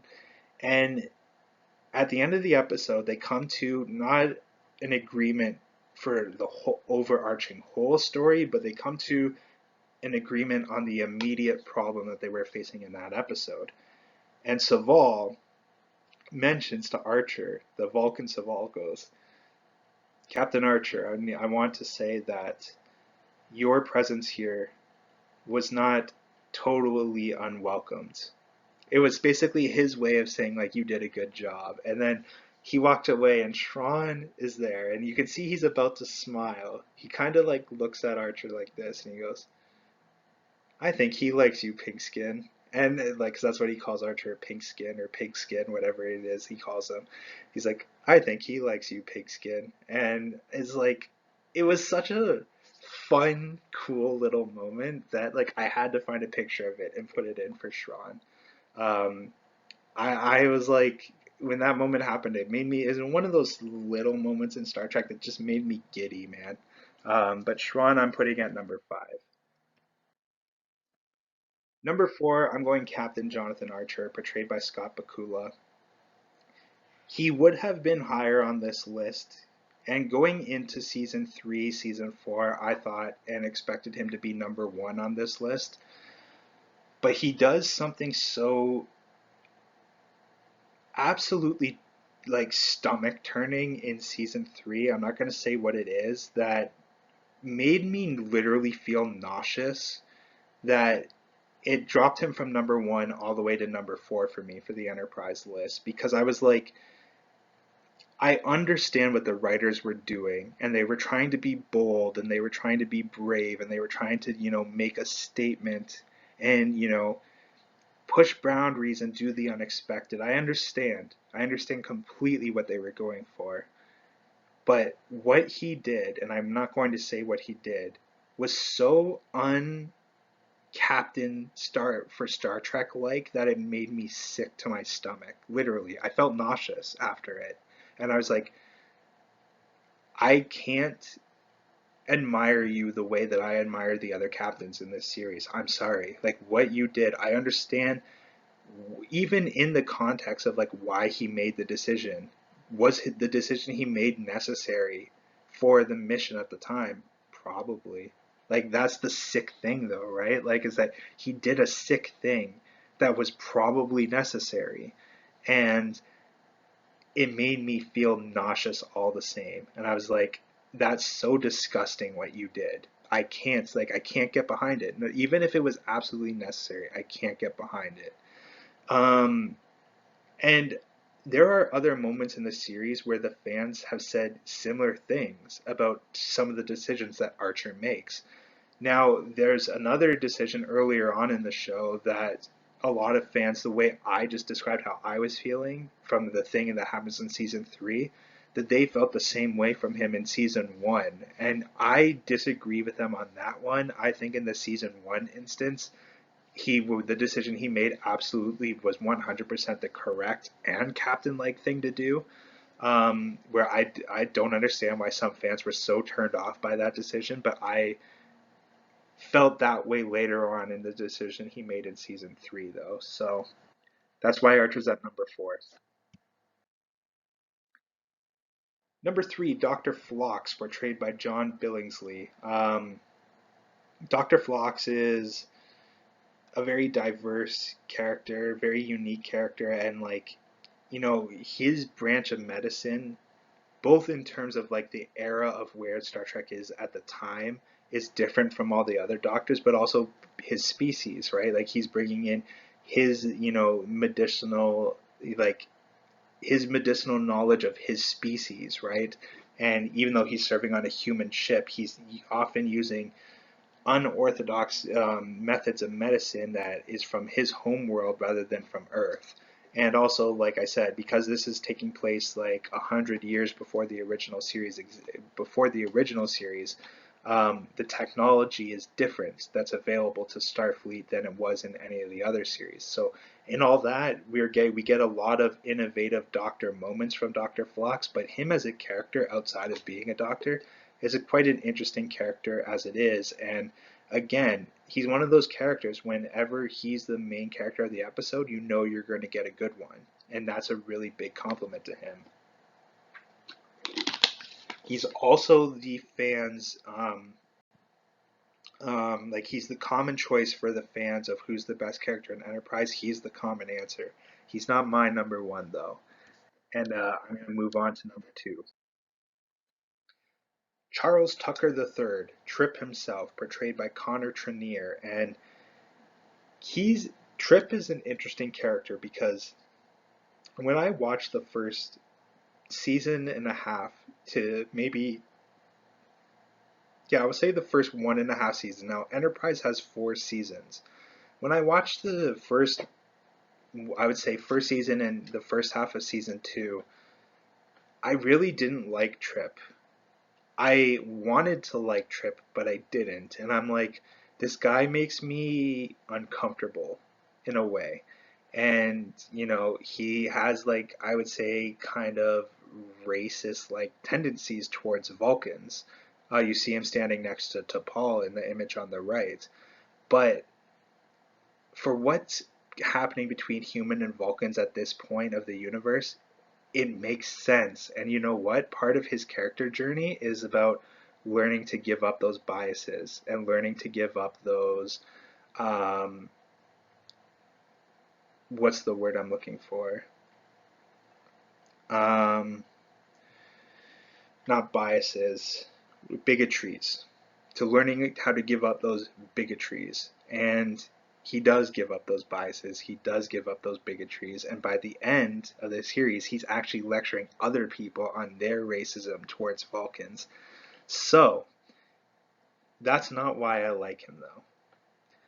I like him because I realized by the end of the series, the best and standout episodes of the series often featured him as the main character. And it comes down to when you're the best, you're the best. I said that about Kirk and I said that about Data, right? And it's like when you're the best, you're the best. And he often is featured as the main character or one of the featured characters in the episodes that are the standout better episodes of the series. And his character dynamic um, with Archer and with T'Pol are both phenomenal, and it's why he's number 2. He was done dirty. I ranted a lot about the last episode of Star Trek Enterprise, which I absolutely despise and hate. The whole entire crew was done dirty by that episode, but none was done more dirty than Trip was. And what that episode in general is just blasphemous, and what they did to Trip was unforgivable. But Charles Tucker III, Trip, coming in at number 2 on this list. And before I change slides, I will say this about number 1. If you would have asked me after the first 2 seasons, what do you think of this character, who I'm going to put at number 1? I would have said, I think that they forget who they're supposed to be playing. They're supposed to be playing a Vulcan, hint, hint. I think that they forget how to play a Vulcan. I think that the writers are forgetting how to write a Vulcan. I think that her acting ability, hint with the word her, is not up to par. And I think that there is a lot of missteps happening here. If you then would have followed up and said, do you think there's any chance she'll be your number 1 favorite by the end of this series after season 3 and season 4, I would have been like, there's no chance. Maybe a 1% chance she'll be my favorite character. Then season 3 happened. Then season 4 happened. And this actress, who's not a professional actress, she's a professional model, found her performance rhythm. And she got so good at the character that she transcended everybody else in terms of performance, that she took all these professional actors and she danced around them because she just became so much better than them. The writers found their rhythm with the character and realized this is our best character and we are going to make her the best character in season 3 and 4, and boy did they. Every episode of season 3 and 4 that are the standouts feature her as the lead character, and you know what? I'm just so proud of both the writing team and of the actress herself that she is number 1 on this list. T'Pol, portrayed by Jolene Blalock. She is the best character in Star Trek Enterprise, period. She's the best. I would have never thought that after the first 2 seasons, but here we are, and I'm just so proud to say that she is the best character in Enterprise. And you know what? Going back, I'm sure in season 1 and 2, when I go back to the series and watch it again, I'm going to like her a lot more this time around than I did the first time around, because I know that by the end of this series, she's going to be so much better than everybody else that it's not close, that I'm going to give her more of a pass than I was the first time around watching it. To say that she's on a different level from everybody else in the crew is not, like, I can't convey just how much of a different level she really is at from the rest of the crew. She is tiers above everybody else. And I talked a lot about T'Pol as well in my top 10 women of Star Trek video list, so I'll end this here and move on. But I will say this, T'Pol, #1 for Star Trek Enterprise. Jolene, you did a phenomenal job with that character. Congratulations, because you're #1 on the Enterprise list. Okay, the Kelvin timeline. We're gonna go through this rapid fire because you've actually seen the Kelvin movies, or at least two of the three. So let's. Carol Wallace in quotations, portrayed by Alice Eve. She's from the movie you haven't seen, which is Into Darkness. Um, yeah, I don't dislike her or hate her. I think she was okay for what they were going for, but again, Into Darkness is my least favorite movie of that trilogy and one of my more least favorite Star Trek films in general. The picture of her in her bra above is actually like a very controversial Star Trek moment where it's like they show her getting changed and they show her in her bra and panties and like everybody was like it was completely unnecessary to even show that in the movie. It provided no purpose other than to have a hot chick in her underwear, and it's like kind of a unnecessary controversial moment that exists in Star Trek now. So I had to include that image in here, but yeah, Carol goes at #16 for me. #15, I'm going with Jayla, portrayed by Sophia Boutella. Um, I think Jayla worked okay for Star Trek Beyond. I'm not sure that her character will really fit in moving forward.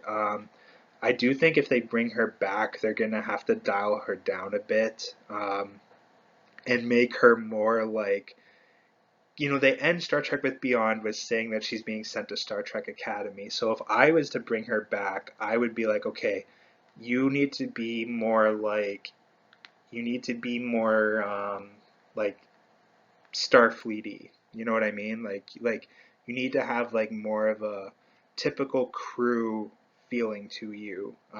Like we'll say like the Academy really molded you, but honestly, my suggestion would be to just not bring her back because I don't think the character has a lot of potential to flourish outside of Star Trek Beyond. So in saying that, she's at #15. She worked well within that story, but I don't see a lot of potential here moving forward, so she's at #15. #14, I'm going with Keenser, portrayed by Deep Roy. He's Scotty's little buddy, and you know what? I think he's an interesting character. I think when he first showed up in the first film of the trilogy, it was, you know, it was a cool entrance, like a really cool visual entrance, first of all, seeing him walk down the hallway and you're like, who is this? And then like he ends up introducing you to Scotty.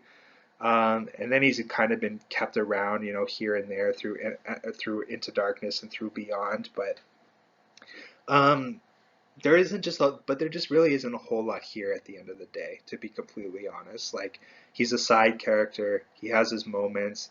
He's kind of, the more they expand him, the more gimmicky he gets, which is like kind of a concern of mine with the character. Is like, again, this is a less is more character.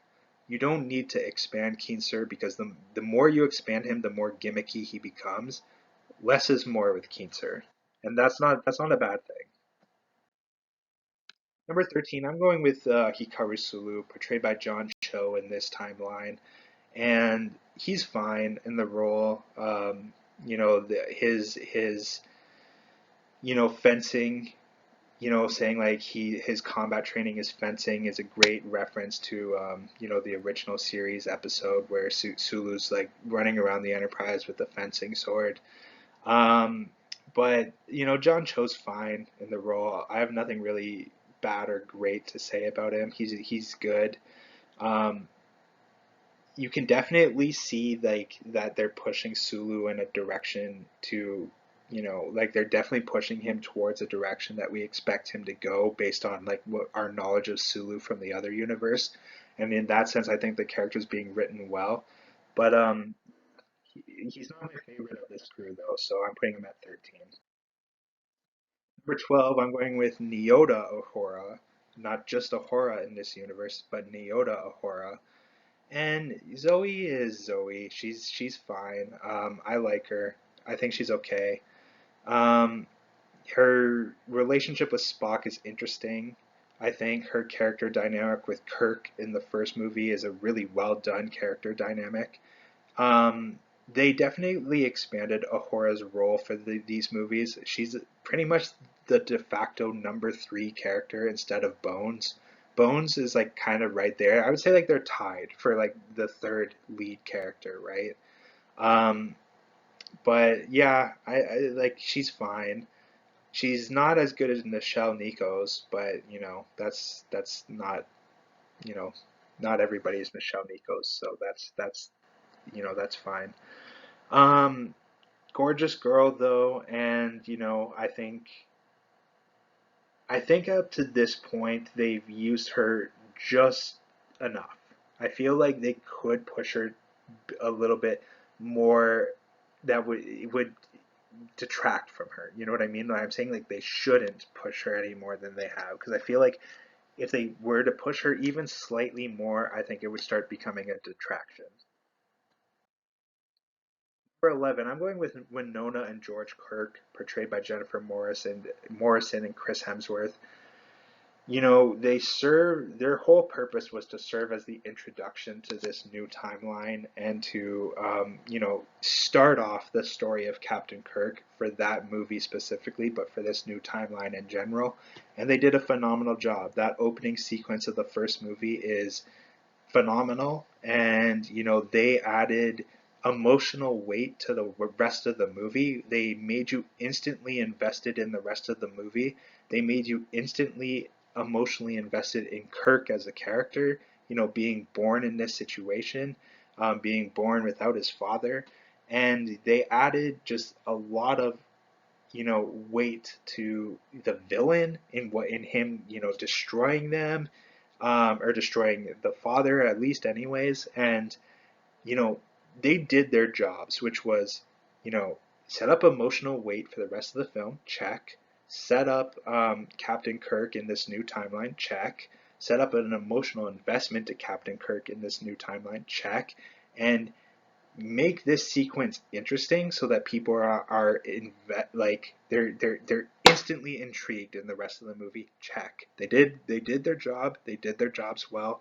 That's why they're in this as high as they are. Number 9, I'm going with Dr. Leonard McCoy, Bones, portrayed by Carl Urban. He's fine. He's just not nearly as good as DeForest Kelly. And the image of him, Kirk and Spock to the right, I put that there because my biggest criticism of this Bones is that it doesn't feel like the dynamic with Kirk, Spock, and Bones in this timeline is as strong as it is in the original timeline, in the original series. It feels like whether you break them up into pairs or whether you do them as a trio or even just Bones as an individual, he doesn't work to the level that DeForest Kelly worked in the originals. And DeForest Kelly in the originals being one of my favorite characters ever, I'm pretty highly critical of Carl Urban. Of the three of them, I'm most critical of him. He's the one that feels to me it feels like to me Carl Urban didn't put enough of his own spin on the characters. He doesn't come across solely as a DeForest Kelly impersonation, but he feels like an over the top modern day DeForest Kelly impersonation to me, where it's like I feel like he didn't put enough of his own spin on the character, where both Zachary Quinto and Chris Pine did put enough of their own spin on their characters that make them unique to this universe and unique apart from their original timeline counterparts. Where Carl Urban, he's missing that dynamic with Kirk and Spock that DeForest Kelly had with Leonard Nimoy and William Shatner, and he also didn't put enough of his own spin on the character. I like him, but he is the one I'm most critical of, and he's at number 9 on this list. 8, number 7, I'm going with Amanda and Sarek, portrayed by Winona Ryder and Ben Cross. This is obviously the parents of Spock, and they set up Spock with emotional weight the same way that Winona and George Kirk set up Captain Kirk with emotional weight for these movies. They also set up, the storylines that they're doing with Vulcans in this new trilogy, where, obviously Planet Vulcan was consumed by Nero's black hole device, and, Vulcans are now an endangered species. Um, you know, Amanda died in that. So she died in this universe much earlier than she was supposed to, because we know she lived to be an old lady in the original timeline, and Spock was always with a mother in that timeline. But in this universe, he is now without his mother, which adds, emotional weight to Spock's journey in this version of the timeline, or in this alternate universe, which is the Kelvin universe. But they did their jobs. They did their jobs. Which was to set up emotional weight to the movie, which they did. Set up emotional weight to Spock, which they did. Set up Spock to have a different character path than the original Spock, which they helped did. Um, and to again help establish that this is a different universe from the original universe. This is, you're not going to just see the same things happen, the way that they happened in the other universe. This is something different and something new. And the parents of Kirk and the parents of Spock were both instrumental in setting this up, setting up those characters, but also setting up this new universe.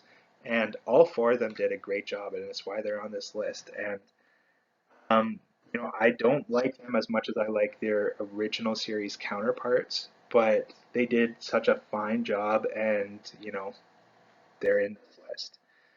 Unfortunately, we won't see either of them again because Winona Ryder's character Amanda died, and Ben Cross, who played Sarek, has passed away in real life. So it's very unlikely we'll ever see these versions of the characters again.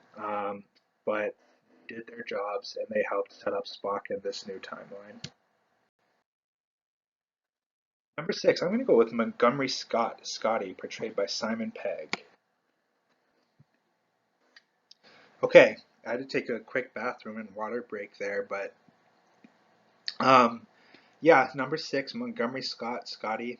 I'm going to try to do this rapid fire because I really want to end this before 3.5 hours. So um, I'll say this: my biggest compliment to Simon Pegg's Scotty, I like him more than I like the original series Scotty. There's one of two characters in this timeline where I actually like this version of the character more than the original series. Scotty is one of them. I thought he stole the show in the first movie whenever he was on screen, and I think that um, his character was one of the more likable ones in both Into Darkness and in Beyond. And like I said, I actually like his version of Scotty more than I like James Doohan's Scotty. I'm sorry, but I do. There you go. I'm gonna put him at number six. My one criticism I will say about him is that he mentions a couple of times that Starfleet is not a military organization, and that's not correct. But okay. Uh, I know this is an alternate timeline, or an alternate universe, but um, yeah, that doesn't make sense.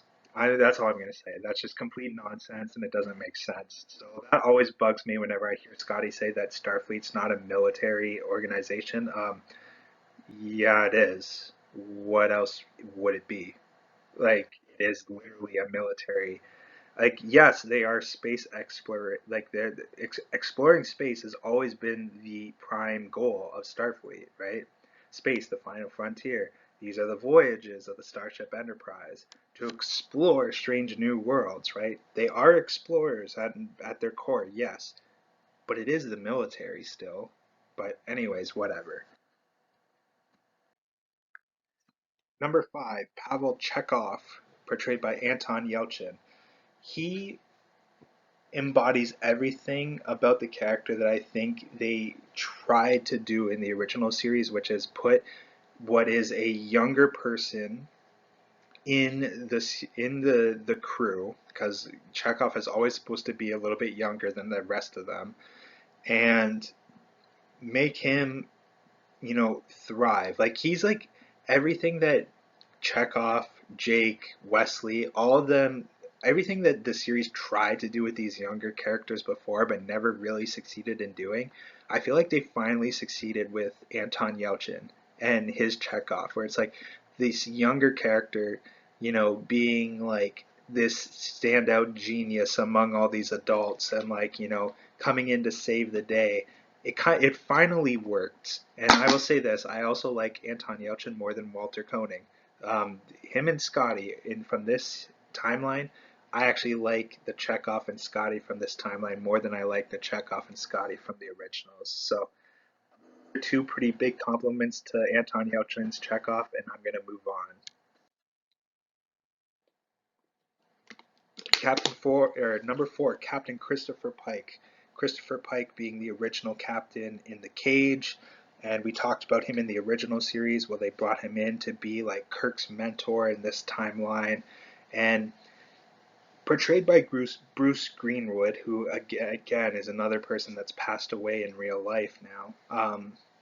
I will say this: he was a very believable Star Trek captain, and to longtime fans of the franchise, when that first movie came out with this crew, I feel like his Captain Pike made you feel at home. It's like, yes, this is Star Trek. Because this is a typical Star Trek captain that I'm looking at. I believe it, I buy it. And he really did make it feel like genuine Star Trek right from the moment he first came on screen. And, him being Kirk's mentor makes a lot of sense for, what they're going for in this timeline. And I just think that it all worked out really strongly. That's why he's number four. Three, Spock. Once again, showing up in this video. Spock Prime, because he's from the Prime universe, portrayed by Leonard Nimoy. Yes, Leonard Nimoy's Spock in this movie, or in this trilogy of movies, is the Spock from the original series. It is the Spock from the original timeline.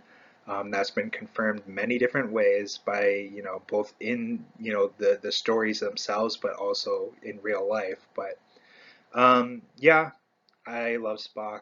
Everybody loves Spock. I've talked about Spock a lot. I'm going to move on. And from Spock, do I like Zachary Quinto more than Leonard Nimoy? Of course not. Of course not. But specific to this list, the Kelvin timeline list, yes, Zachary Quinto goes above Leonard Nimoy. Why? Leonard Nimoy's a supporting character. Zachary Quinto's a main character. And Zachary Quinto's Spock is the Spock that we're following along in this universe. Leonard Nimoy's Spock plays a very important role in this trilogy of movies, especially the first movie, but even in the second and third. And even though only his images are used in the third movie and his likeness were used because Spock has now passed away, because like when Leonard Nimoy passed in real life, they had his character pass away in the movie as well. Which Leonard Nimoy would have loved, by the way. He would have loved how they used it, not just for the sake of using it, but how it also affects Zachary Quinto's Spock as a character. But that's more for a Star Trek Beyond review. But this Spock is the Spock we're following along. And like I mentioned earlier, Zachary Quinto has done a phenomenal job of putting his own spin on the character to make him stand out from Leonard Nimoy. He's not just a carbon copy of Leonard Nimoy. He's not just doing a Leonard Nimoy impersonation. He's doing his own thing with the character. And you know what? I like what he's doing with the character. I think, he hasn't been a detriment to the legacy of the Spock character. He's been an addition to the legacy of the Spock character. He's helped keep the character relevant, and he has added to the legacy, in my opinion. He has not taken away from it. And that is a huge compliment because Spock has always and forever has been our mascot character and our most beloved character. And the fact that Zachary Quinto hasn't been a detriment to it, but has actually elevated it and added to it, in my opinion, he's worthy of being number two on this list. But number one, just like in the original series, Captain James T. Kirk, this time portrayed by Chris Pine. You know what? When you're the best, you're the best. And Kirk just seems to always be the best character. Chris Pine, again, is not doing a William Shatner impersonation. He is doing his own thing. He has put his own spin on the character.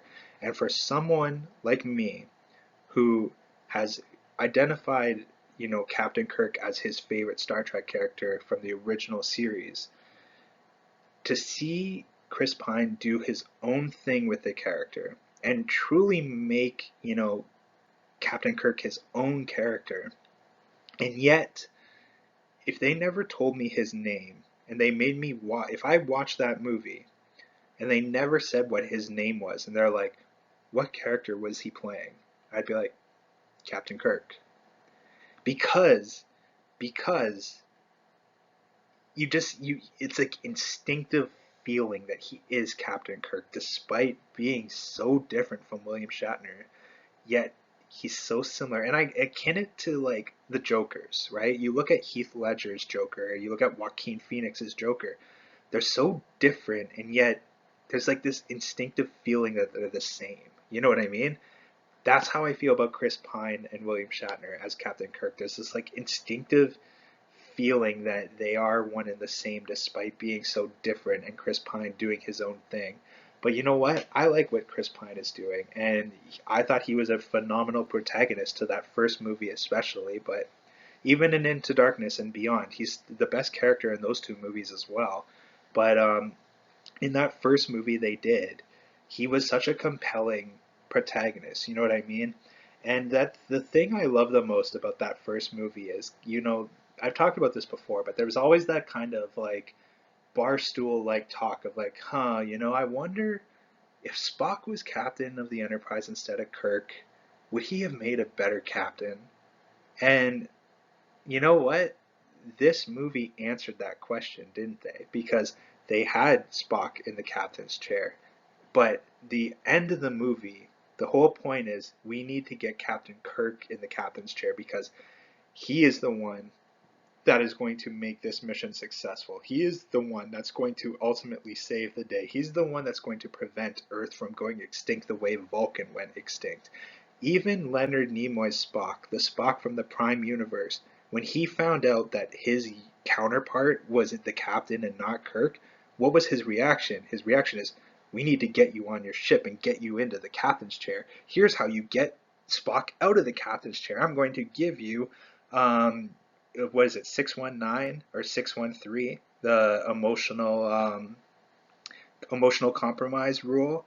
I can't remember the number clause. I think it's 619. It might be 613 though, where Spock's like, yeah, this is what you need to use to get him out of the chair so that you, the person who's supposed to be there, is there. I love that the most about that movie, where even Spock himself is like, no, Spock would not make a better captain than Captain Kirk. Captain Kirk is the captain. Spock will always be first officer. He's not always first officer in rank, but he's always below Kirk. Why? Because Kirk is a better leader than Spock. Spock is more intelligent than Kirk. There's no doubt about that. Spock has more scientific knowledge than Kirk. There's no doubt about that. Um, but that doesn't necessarily equate to being a better leader. Kirk is a better leader than Spock, and that's why Kirk is the captain.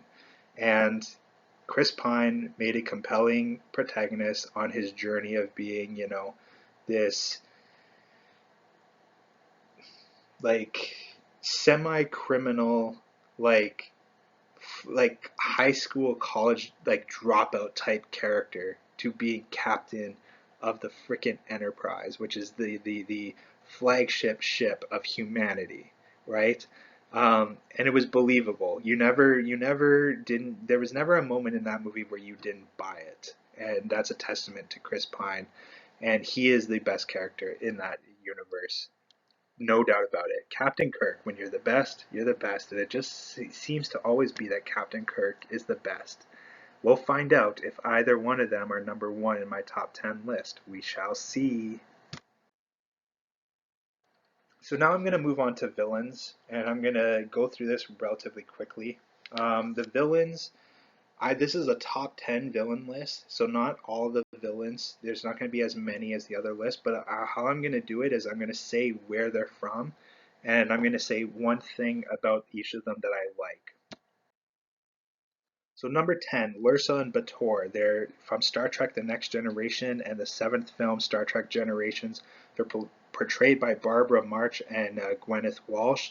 They are two Klingon sisters who are trying to basically take over the Klingon Empire. In both The Next Generation, they're trying to take over the Klingon Empire, and in the seventh movie, when they return as the main villains, they're trying to take over the Klingon Empire again as well. Um, they're super charismatic, and they're scene stealers. Every time they show up, whether it's on TV or in the movie, they are scene stealers. And female villains generally are hit or miss for me. Most of the time I prefer to see male villains, but they are completely fine as villains. They always work. Um, like I said, they're two scene stealers, and I quite like Lursa and Bator. They work really well as villains. Number 9, I'm going with Seska. She's from Star Trek Voyager. She was portrayed by Martha Hackett. Seska is a villain that you love to hate. You just absolutely hate this woman. In Voyager, like, I can't stand her. And that's technically what a villain's supposed to be, right? Like, you're supposed to dislike villains. You're not supposed to like villains. You're supposed to dislike them. And she's so dislikable, but in a good way because she's a villain. So, for me, that's why she's in the top 10, coming in at number 9.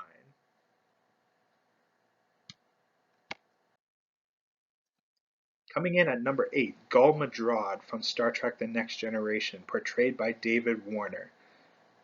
He's only in a two-part episode. He's one of the first Cardassians we meet, but one of the better Cardassians. Um, he is a humongously compelling villain. The reason he's at number 8 is because he's only in a two-part episode.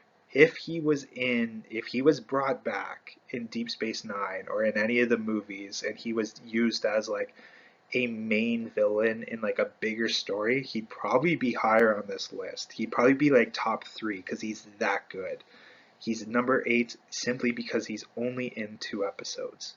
But the fact that he's this high up after that appearance just shows how great of a villain he truly was.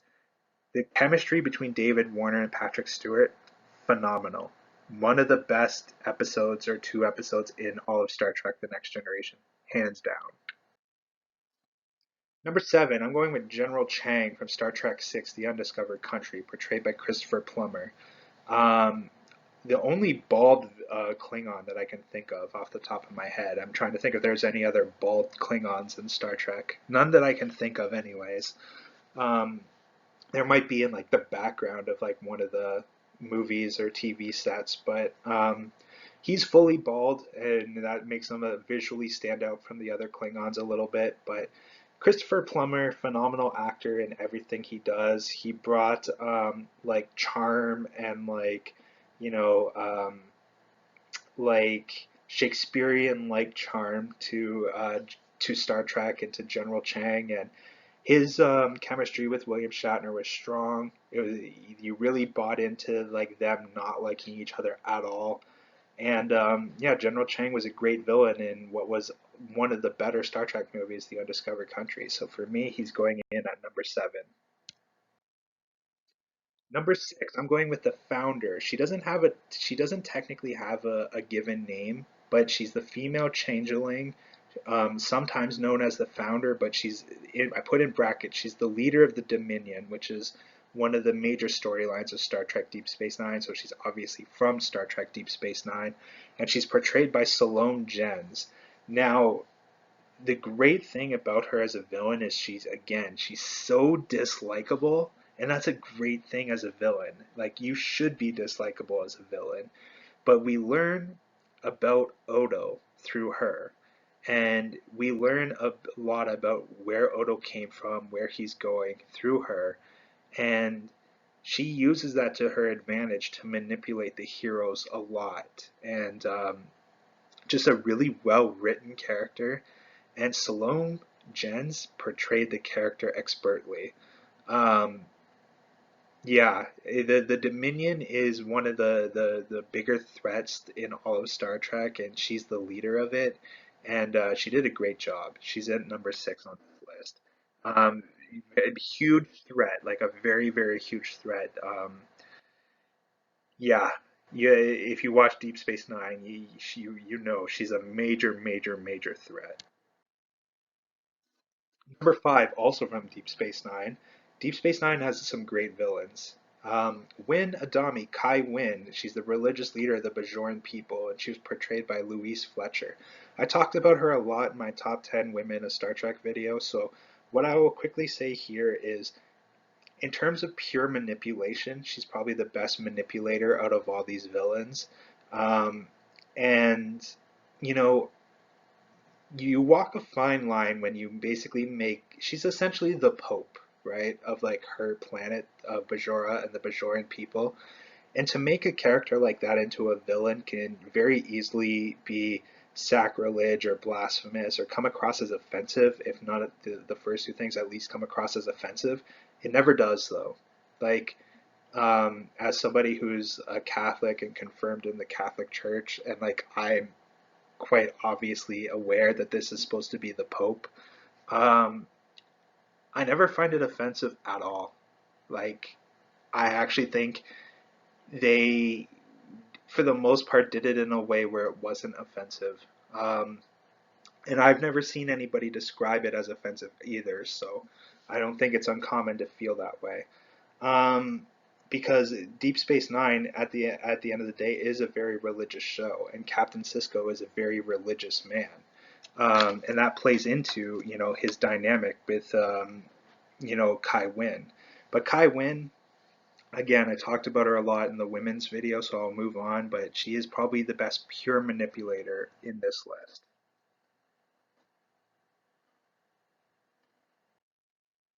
Number 4, the Borg Queen. So I mentioned how like female villains are usually hit or miss, but yet we're seeing a lot of female villains in this list, aren't we?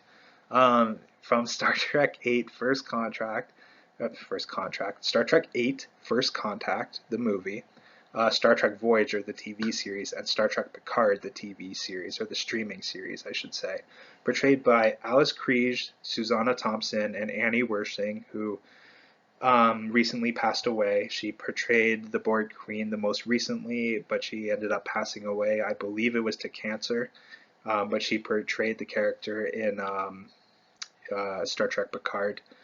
And I talked about the Borg Queen a lot in my women's video, so I will move on from here to number 3. But I will say this: the Borg Queen, a compelling villain no matter who plays her, and while all 3 women um, bring their own touch to the character, all 3 of them had me convinced that it was the same person.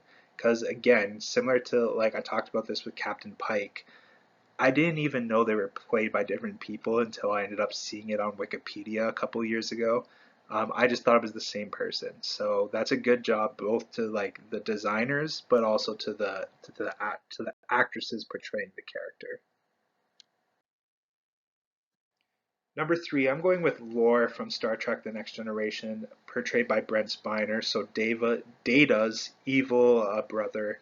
Lore is essentially the opposite of Data, where Data is he doesn't have the ability to process emotions, and he doesn't have the ability to understand emotions because he doesn't have the technology or the design to understand or have emotions.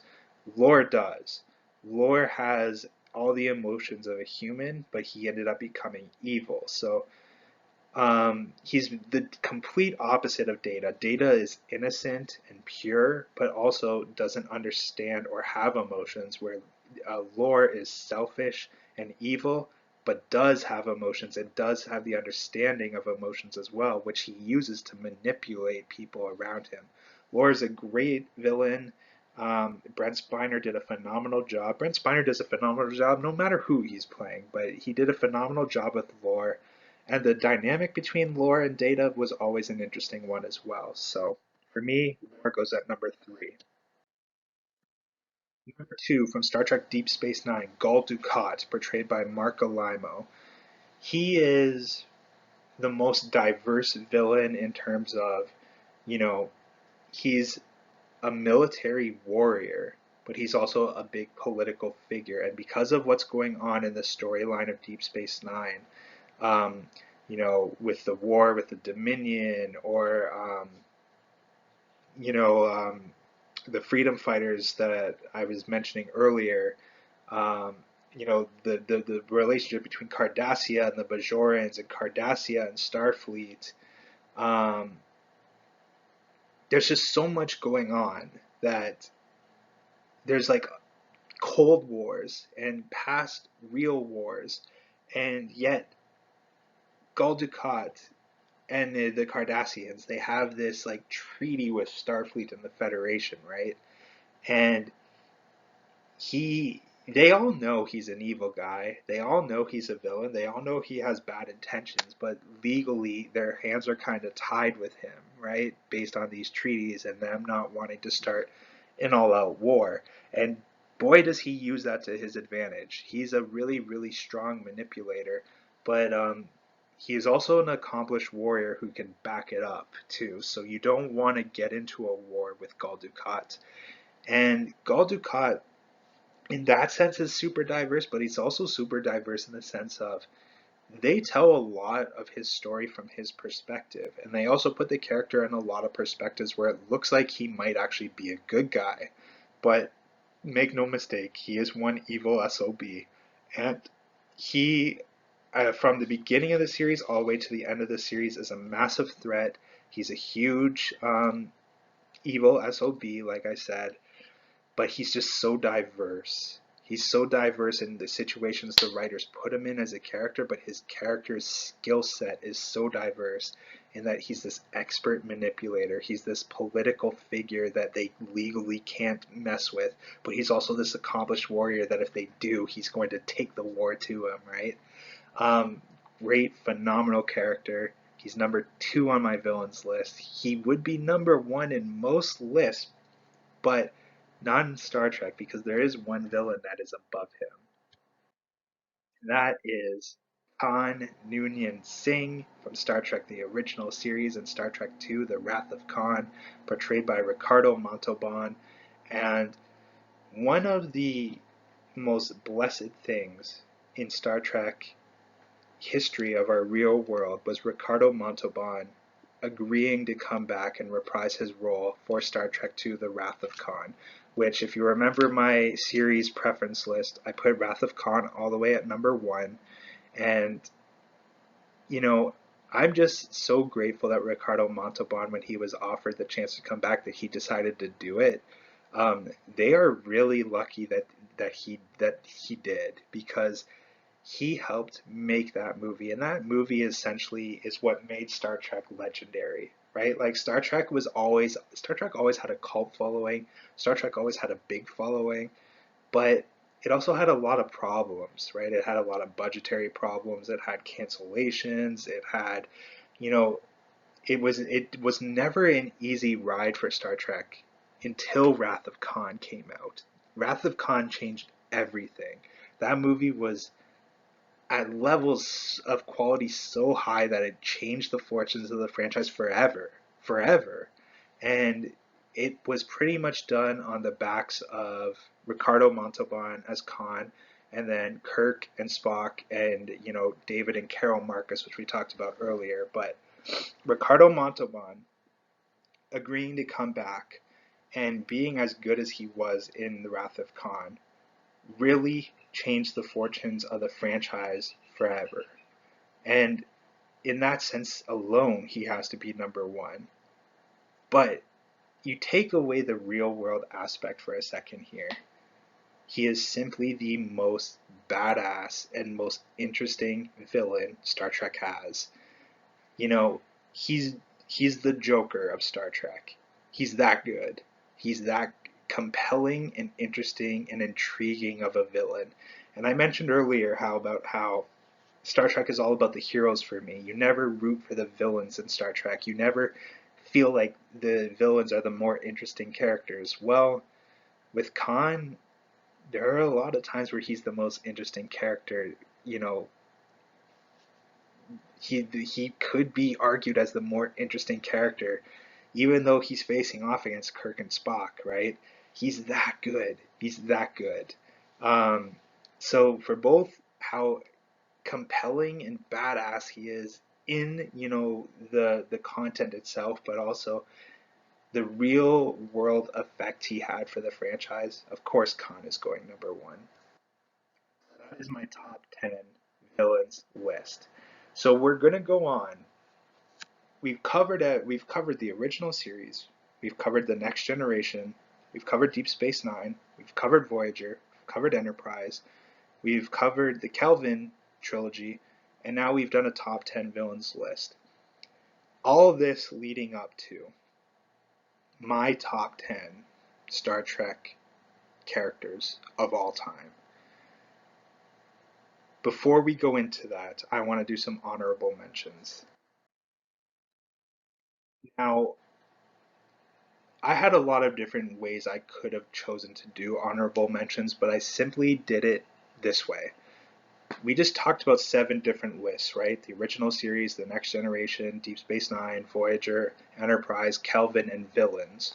Well, I took one from each of those lists that didn't make it into the top 10 to give as an honorable mention. So I'm going to give 7 honorable mentions, but it's just one from each list that did not make the top 10.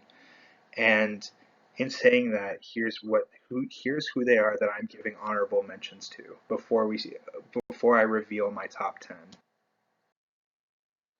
Representing the original series, I'm going Sarek, portrayed by Mark Lenard. Now, I had Sarek appear in more than one list, but he started in the original series, and he is primarily an original series character. So he's going to be my original series representative as an honorable mention. He was very close to making the top 10, very close. And if I was ending this with a top 20 or a top 25, he certainly would have been in that, but he just missed the top 10 for me, and he's my original series honorable mention. My Next Generation honorable mention is Commander Riker. Again, he was close to making the top 10, but didn't quite make it for me. I've always liked Riker a lot. He's going to be my Next Generation honorable mention. From Deep Space Nine, the person who I put at number one, Jadzia Dax. So yes, there is going to be no Deep Space Nine representatives in my top 10, because if you look at my villains, the highest villain in the villains list, Gul Dukat from Deep Space Nine, both Jadzia Dax, who was number one in my Deep Space Nine heroes list, and Gul Dukat, who was number 2 in my villains list, the highest Deep Space Nine. There's going to be no Deep Space Nine representation in the top 10. But both Jadzia Dax and Gul Dukat, as the villain and Deep Space Nine honorable mentions, both were very close. Both were very close to being in the top 10. Jadzia especially, but both Gul Dukat and Jadzia very, very close to making it. They just didn't quite make it, but they're honorable mentions. From Voyager, I'm going to give the Doctor an honorable mention. Again, he was very close as well to making it. All 7 of them were very close. Ultimately, if I turned it in from top 10 to top 17, these might just be the next 7. Even though I broke it up by, series and by list for honorable mentions, they might just be the next 7 in a row anyways. But the Doctor was very close to making the top 10 for me, but he's going to be my Voyager honorable mention. From Enterprise, who I put at number 1, so again, there's going to be no Enterprise representation in the top 10. That's T'Pol. She was close. She didn't quite make it, but she was close. And then from the Kelvin timeline, my honorable mention from them was who I put at number 2, and that's Spock, specifically Zachary Quinto's Spock. Zachary Quinto's Spock did not make the top 10 for me. Another Spock will certainly be in the top 10. We'll see where that Spock ends up. But Zachary Quinto's Spock, I love him. He's my honorable mention from the Kelvin timeline. He didn't quite make the top 10, but that's okay. This is a list talking about like 100 different characters. And in reality, if this is just a look at the franchise as a whole, right? So I'm obviously cutting back on a ton of characters. I could do 50 characters from each series is their own thing, right? So those are all characters though that didn't even make this list. So in saying that, for Spock, Zachary Quinto Spock to be an honorable mention among all of the Star Trek characters, it's a compliment to him, even though he did not quite make the top 10. But now I'm going to reveal my top 10 favorite Star Trek characters. Now, I've talked about each one of them enough that I don't want to give any in-depth analysis or in-depth reasons why they're my top 10. I feel like I've talked about each of them enough. I'm simply just going to reveal them.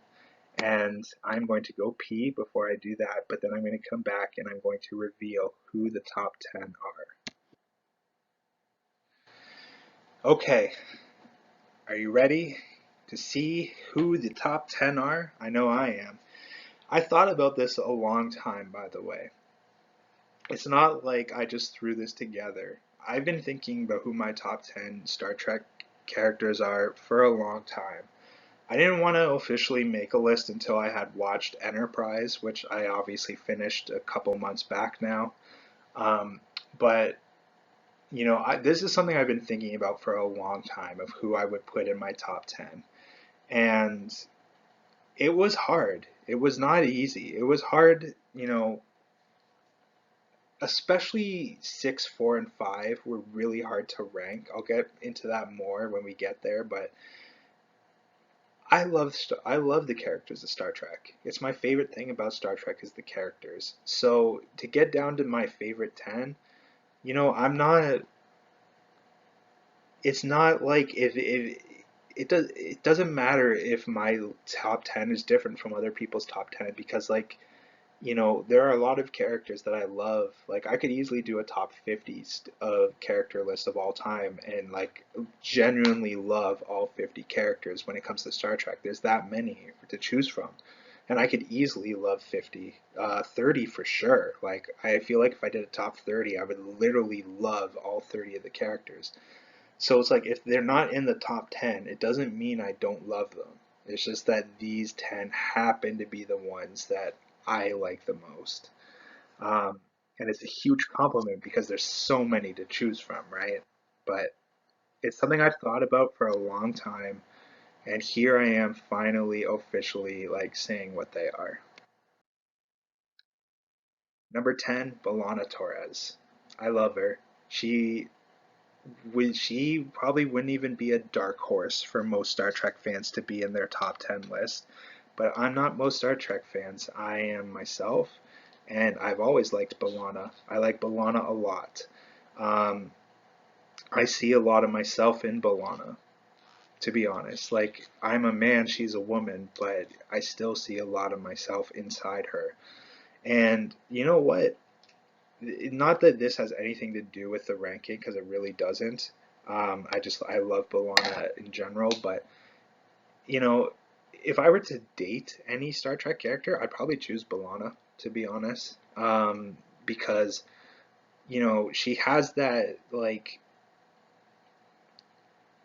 she has a lot of qualities that I admire, but it's just this sense that like I feel like she's a misunderstood person. You know what I mean?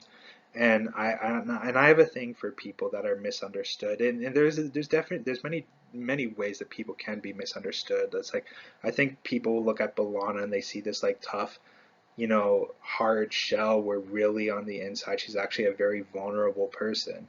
Whereas like, another like, misunderstanding of someone can be like, oh, like this person's always so happy, but really on the inside they're not, right? Like the people are misunderstood for many different reasons. And I have, a liking and an attraction to people who are generally misunderstood, but, you know, more likely to reveal themselves on intimate one-on-one situations, and I think B'Elanna is that.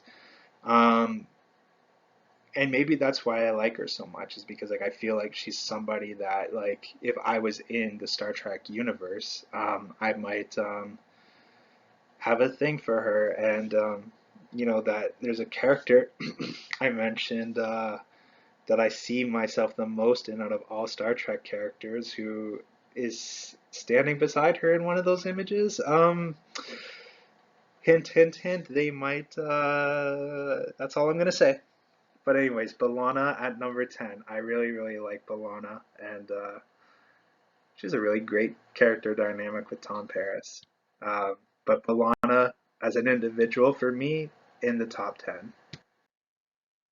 Number 9, I'm going with Khan. He's the best villain in the series, and he's a threat. You know, he's a huge threat. Spock in Into Darkness even mentions to, like, Leonard Nimoy Spock mentions to Zachary Quinto that Khan Noonien Singh was the most dangerous adversary the Enterprise ever faced. And it's true. You look at the original series and you watch, all the TV episodes all the way through all their movies.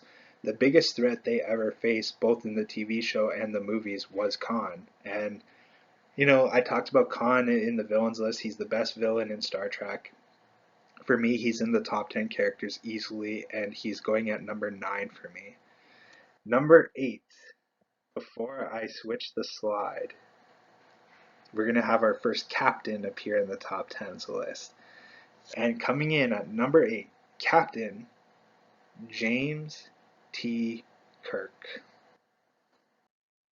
Chris Pine version. Of course, I tricked you. I tricked you, didn't I? Yeah, no, Captain James T. Kirk from the Kelvin universe, of course. He's in the top 10. I love him. I love Chris Pine in the role. I can't wait to see him play the character again. I hope he plays that character like another 3 or 4 times in my lifetime. I want to see him play that role, into his 50s, into his 60s, like William Shatner did. But yeah, Captain James T. Kirk from the Kelvin universe. Yeah, he's going at number 8 for me. I love him. He's my eighth favorite character in Star Trek. Coming in at number 7, Captain Jean-Luc Picard. Patrick Stewart is a blessing. Captain Jean-Luc Picard is a phenomenal character. Um, he brings a level of grace, maturity, and seriousness to Star Trek that the franchise probably needed. Um, Perfect successor to William Shatner in that regard. That, you know, you can't not take the franchise seriously when you have a guy like Patrick Stewart or Captain Jean-Luc Picard, more specifically, as, the main character of its most famous, because let's be honest, The Next Generation is the most famous series in the franchise. And he was the lead character of that series. You can't say that, oh, Star Trek is a joke, or Star Trek is like, I can't take it seriously. That's impossible with Jean-Luc Picard. Of course you're going to take it seriously. He brings that level of grace, maturity, and seriousness to the franchise that was probably needed. And I've said this before and I'll say it again. The Next Generation is the soul of Star Trek, and he was the leader of that. So of course he's going to be in the top 10. For me, he's number 7 of all of the Star Trek characters. Um, he might be higher on this list if it wasn't for Star Trek Picard. Honestly, I can't stand that show. I feel like it ruined Patrick Stewart's legacy in the franchise in a way, but not enough to keep him out of the top 10. He's still top 10.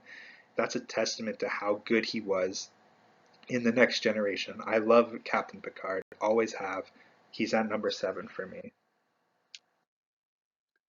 Number 6, 7 of 9. 6 through 4 was like, I literally pulled out my hair trying to rank 6 through 4. And I came to the realization that, because like for me, the top 3, they weren't being touched, but 6 through 4 were so bloody difficult. And I came to the realization of, does it matter? Does it matter who's 6, who's 5, and who's 4? We're talking about, ultimately hundreds of characters. To be in the top 10 is an accomplishment of its own. Does it really matter who's 6 and who's 4? It does, but does it really matter all that much? Like, if I change my mind tomorrow, is it the end of the world if I change my mind tomorrow? No.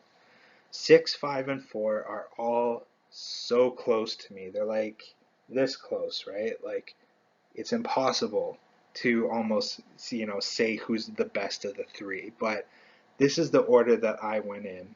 Coming in at number 6 for me, 7 of 9. I've talked about 7 to death in my videos.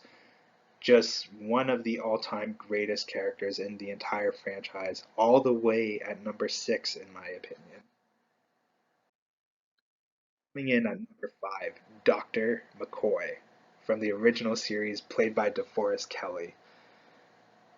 Star Trek would not be Star Trek without Dr. McCoy. Kirk and Spock would not be as popular of characters as they are without Dr. McCoy.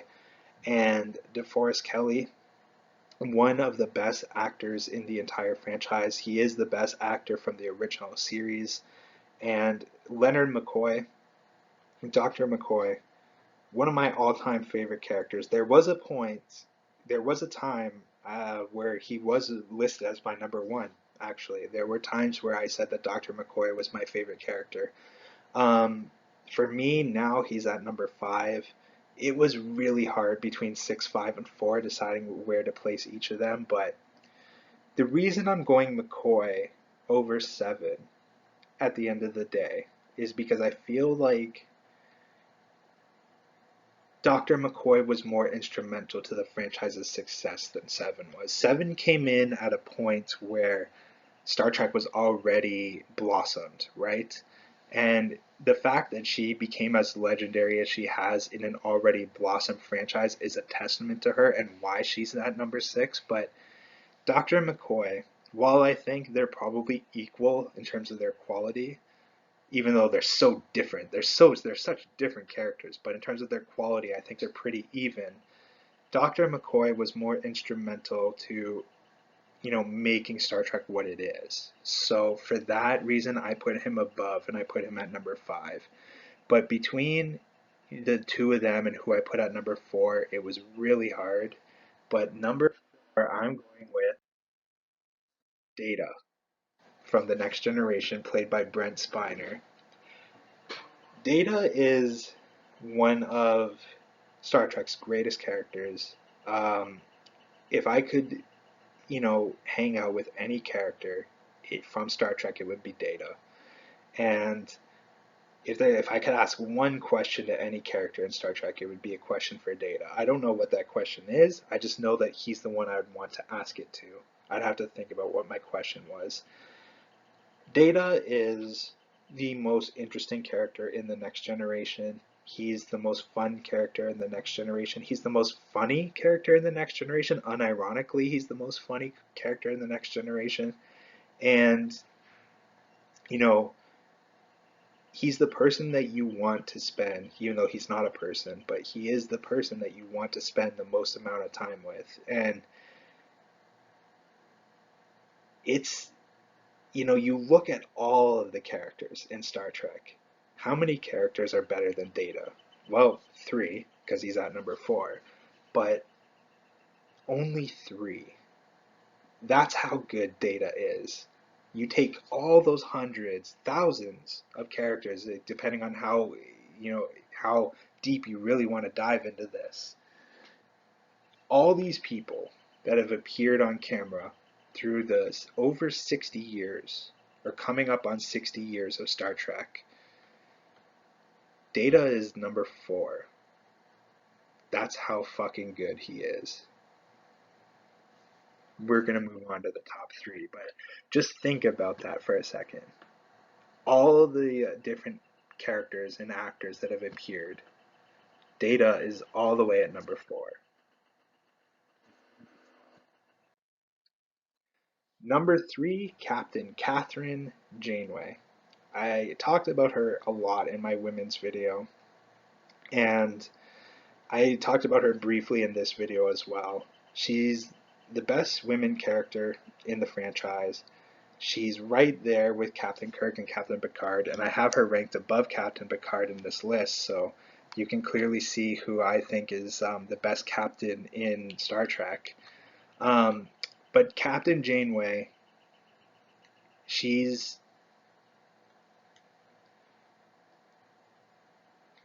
she makes you feel safe, even though the ship actually ends up in quite a many dangerous scenarios in Voyager. She makes you feel safe, not only based on her decisions as captain, but on who she is as a person. And you know ultimately that no matter what scenario you end up in, she's going to get you out of it.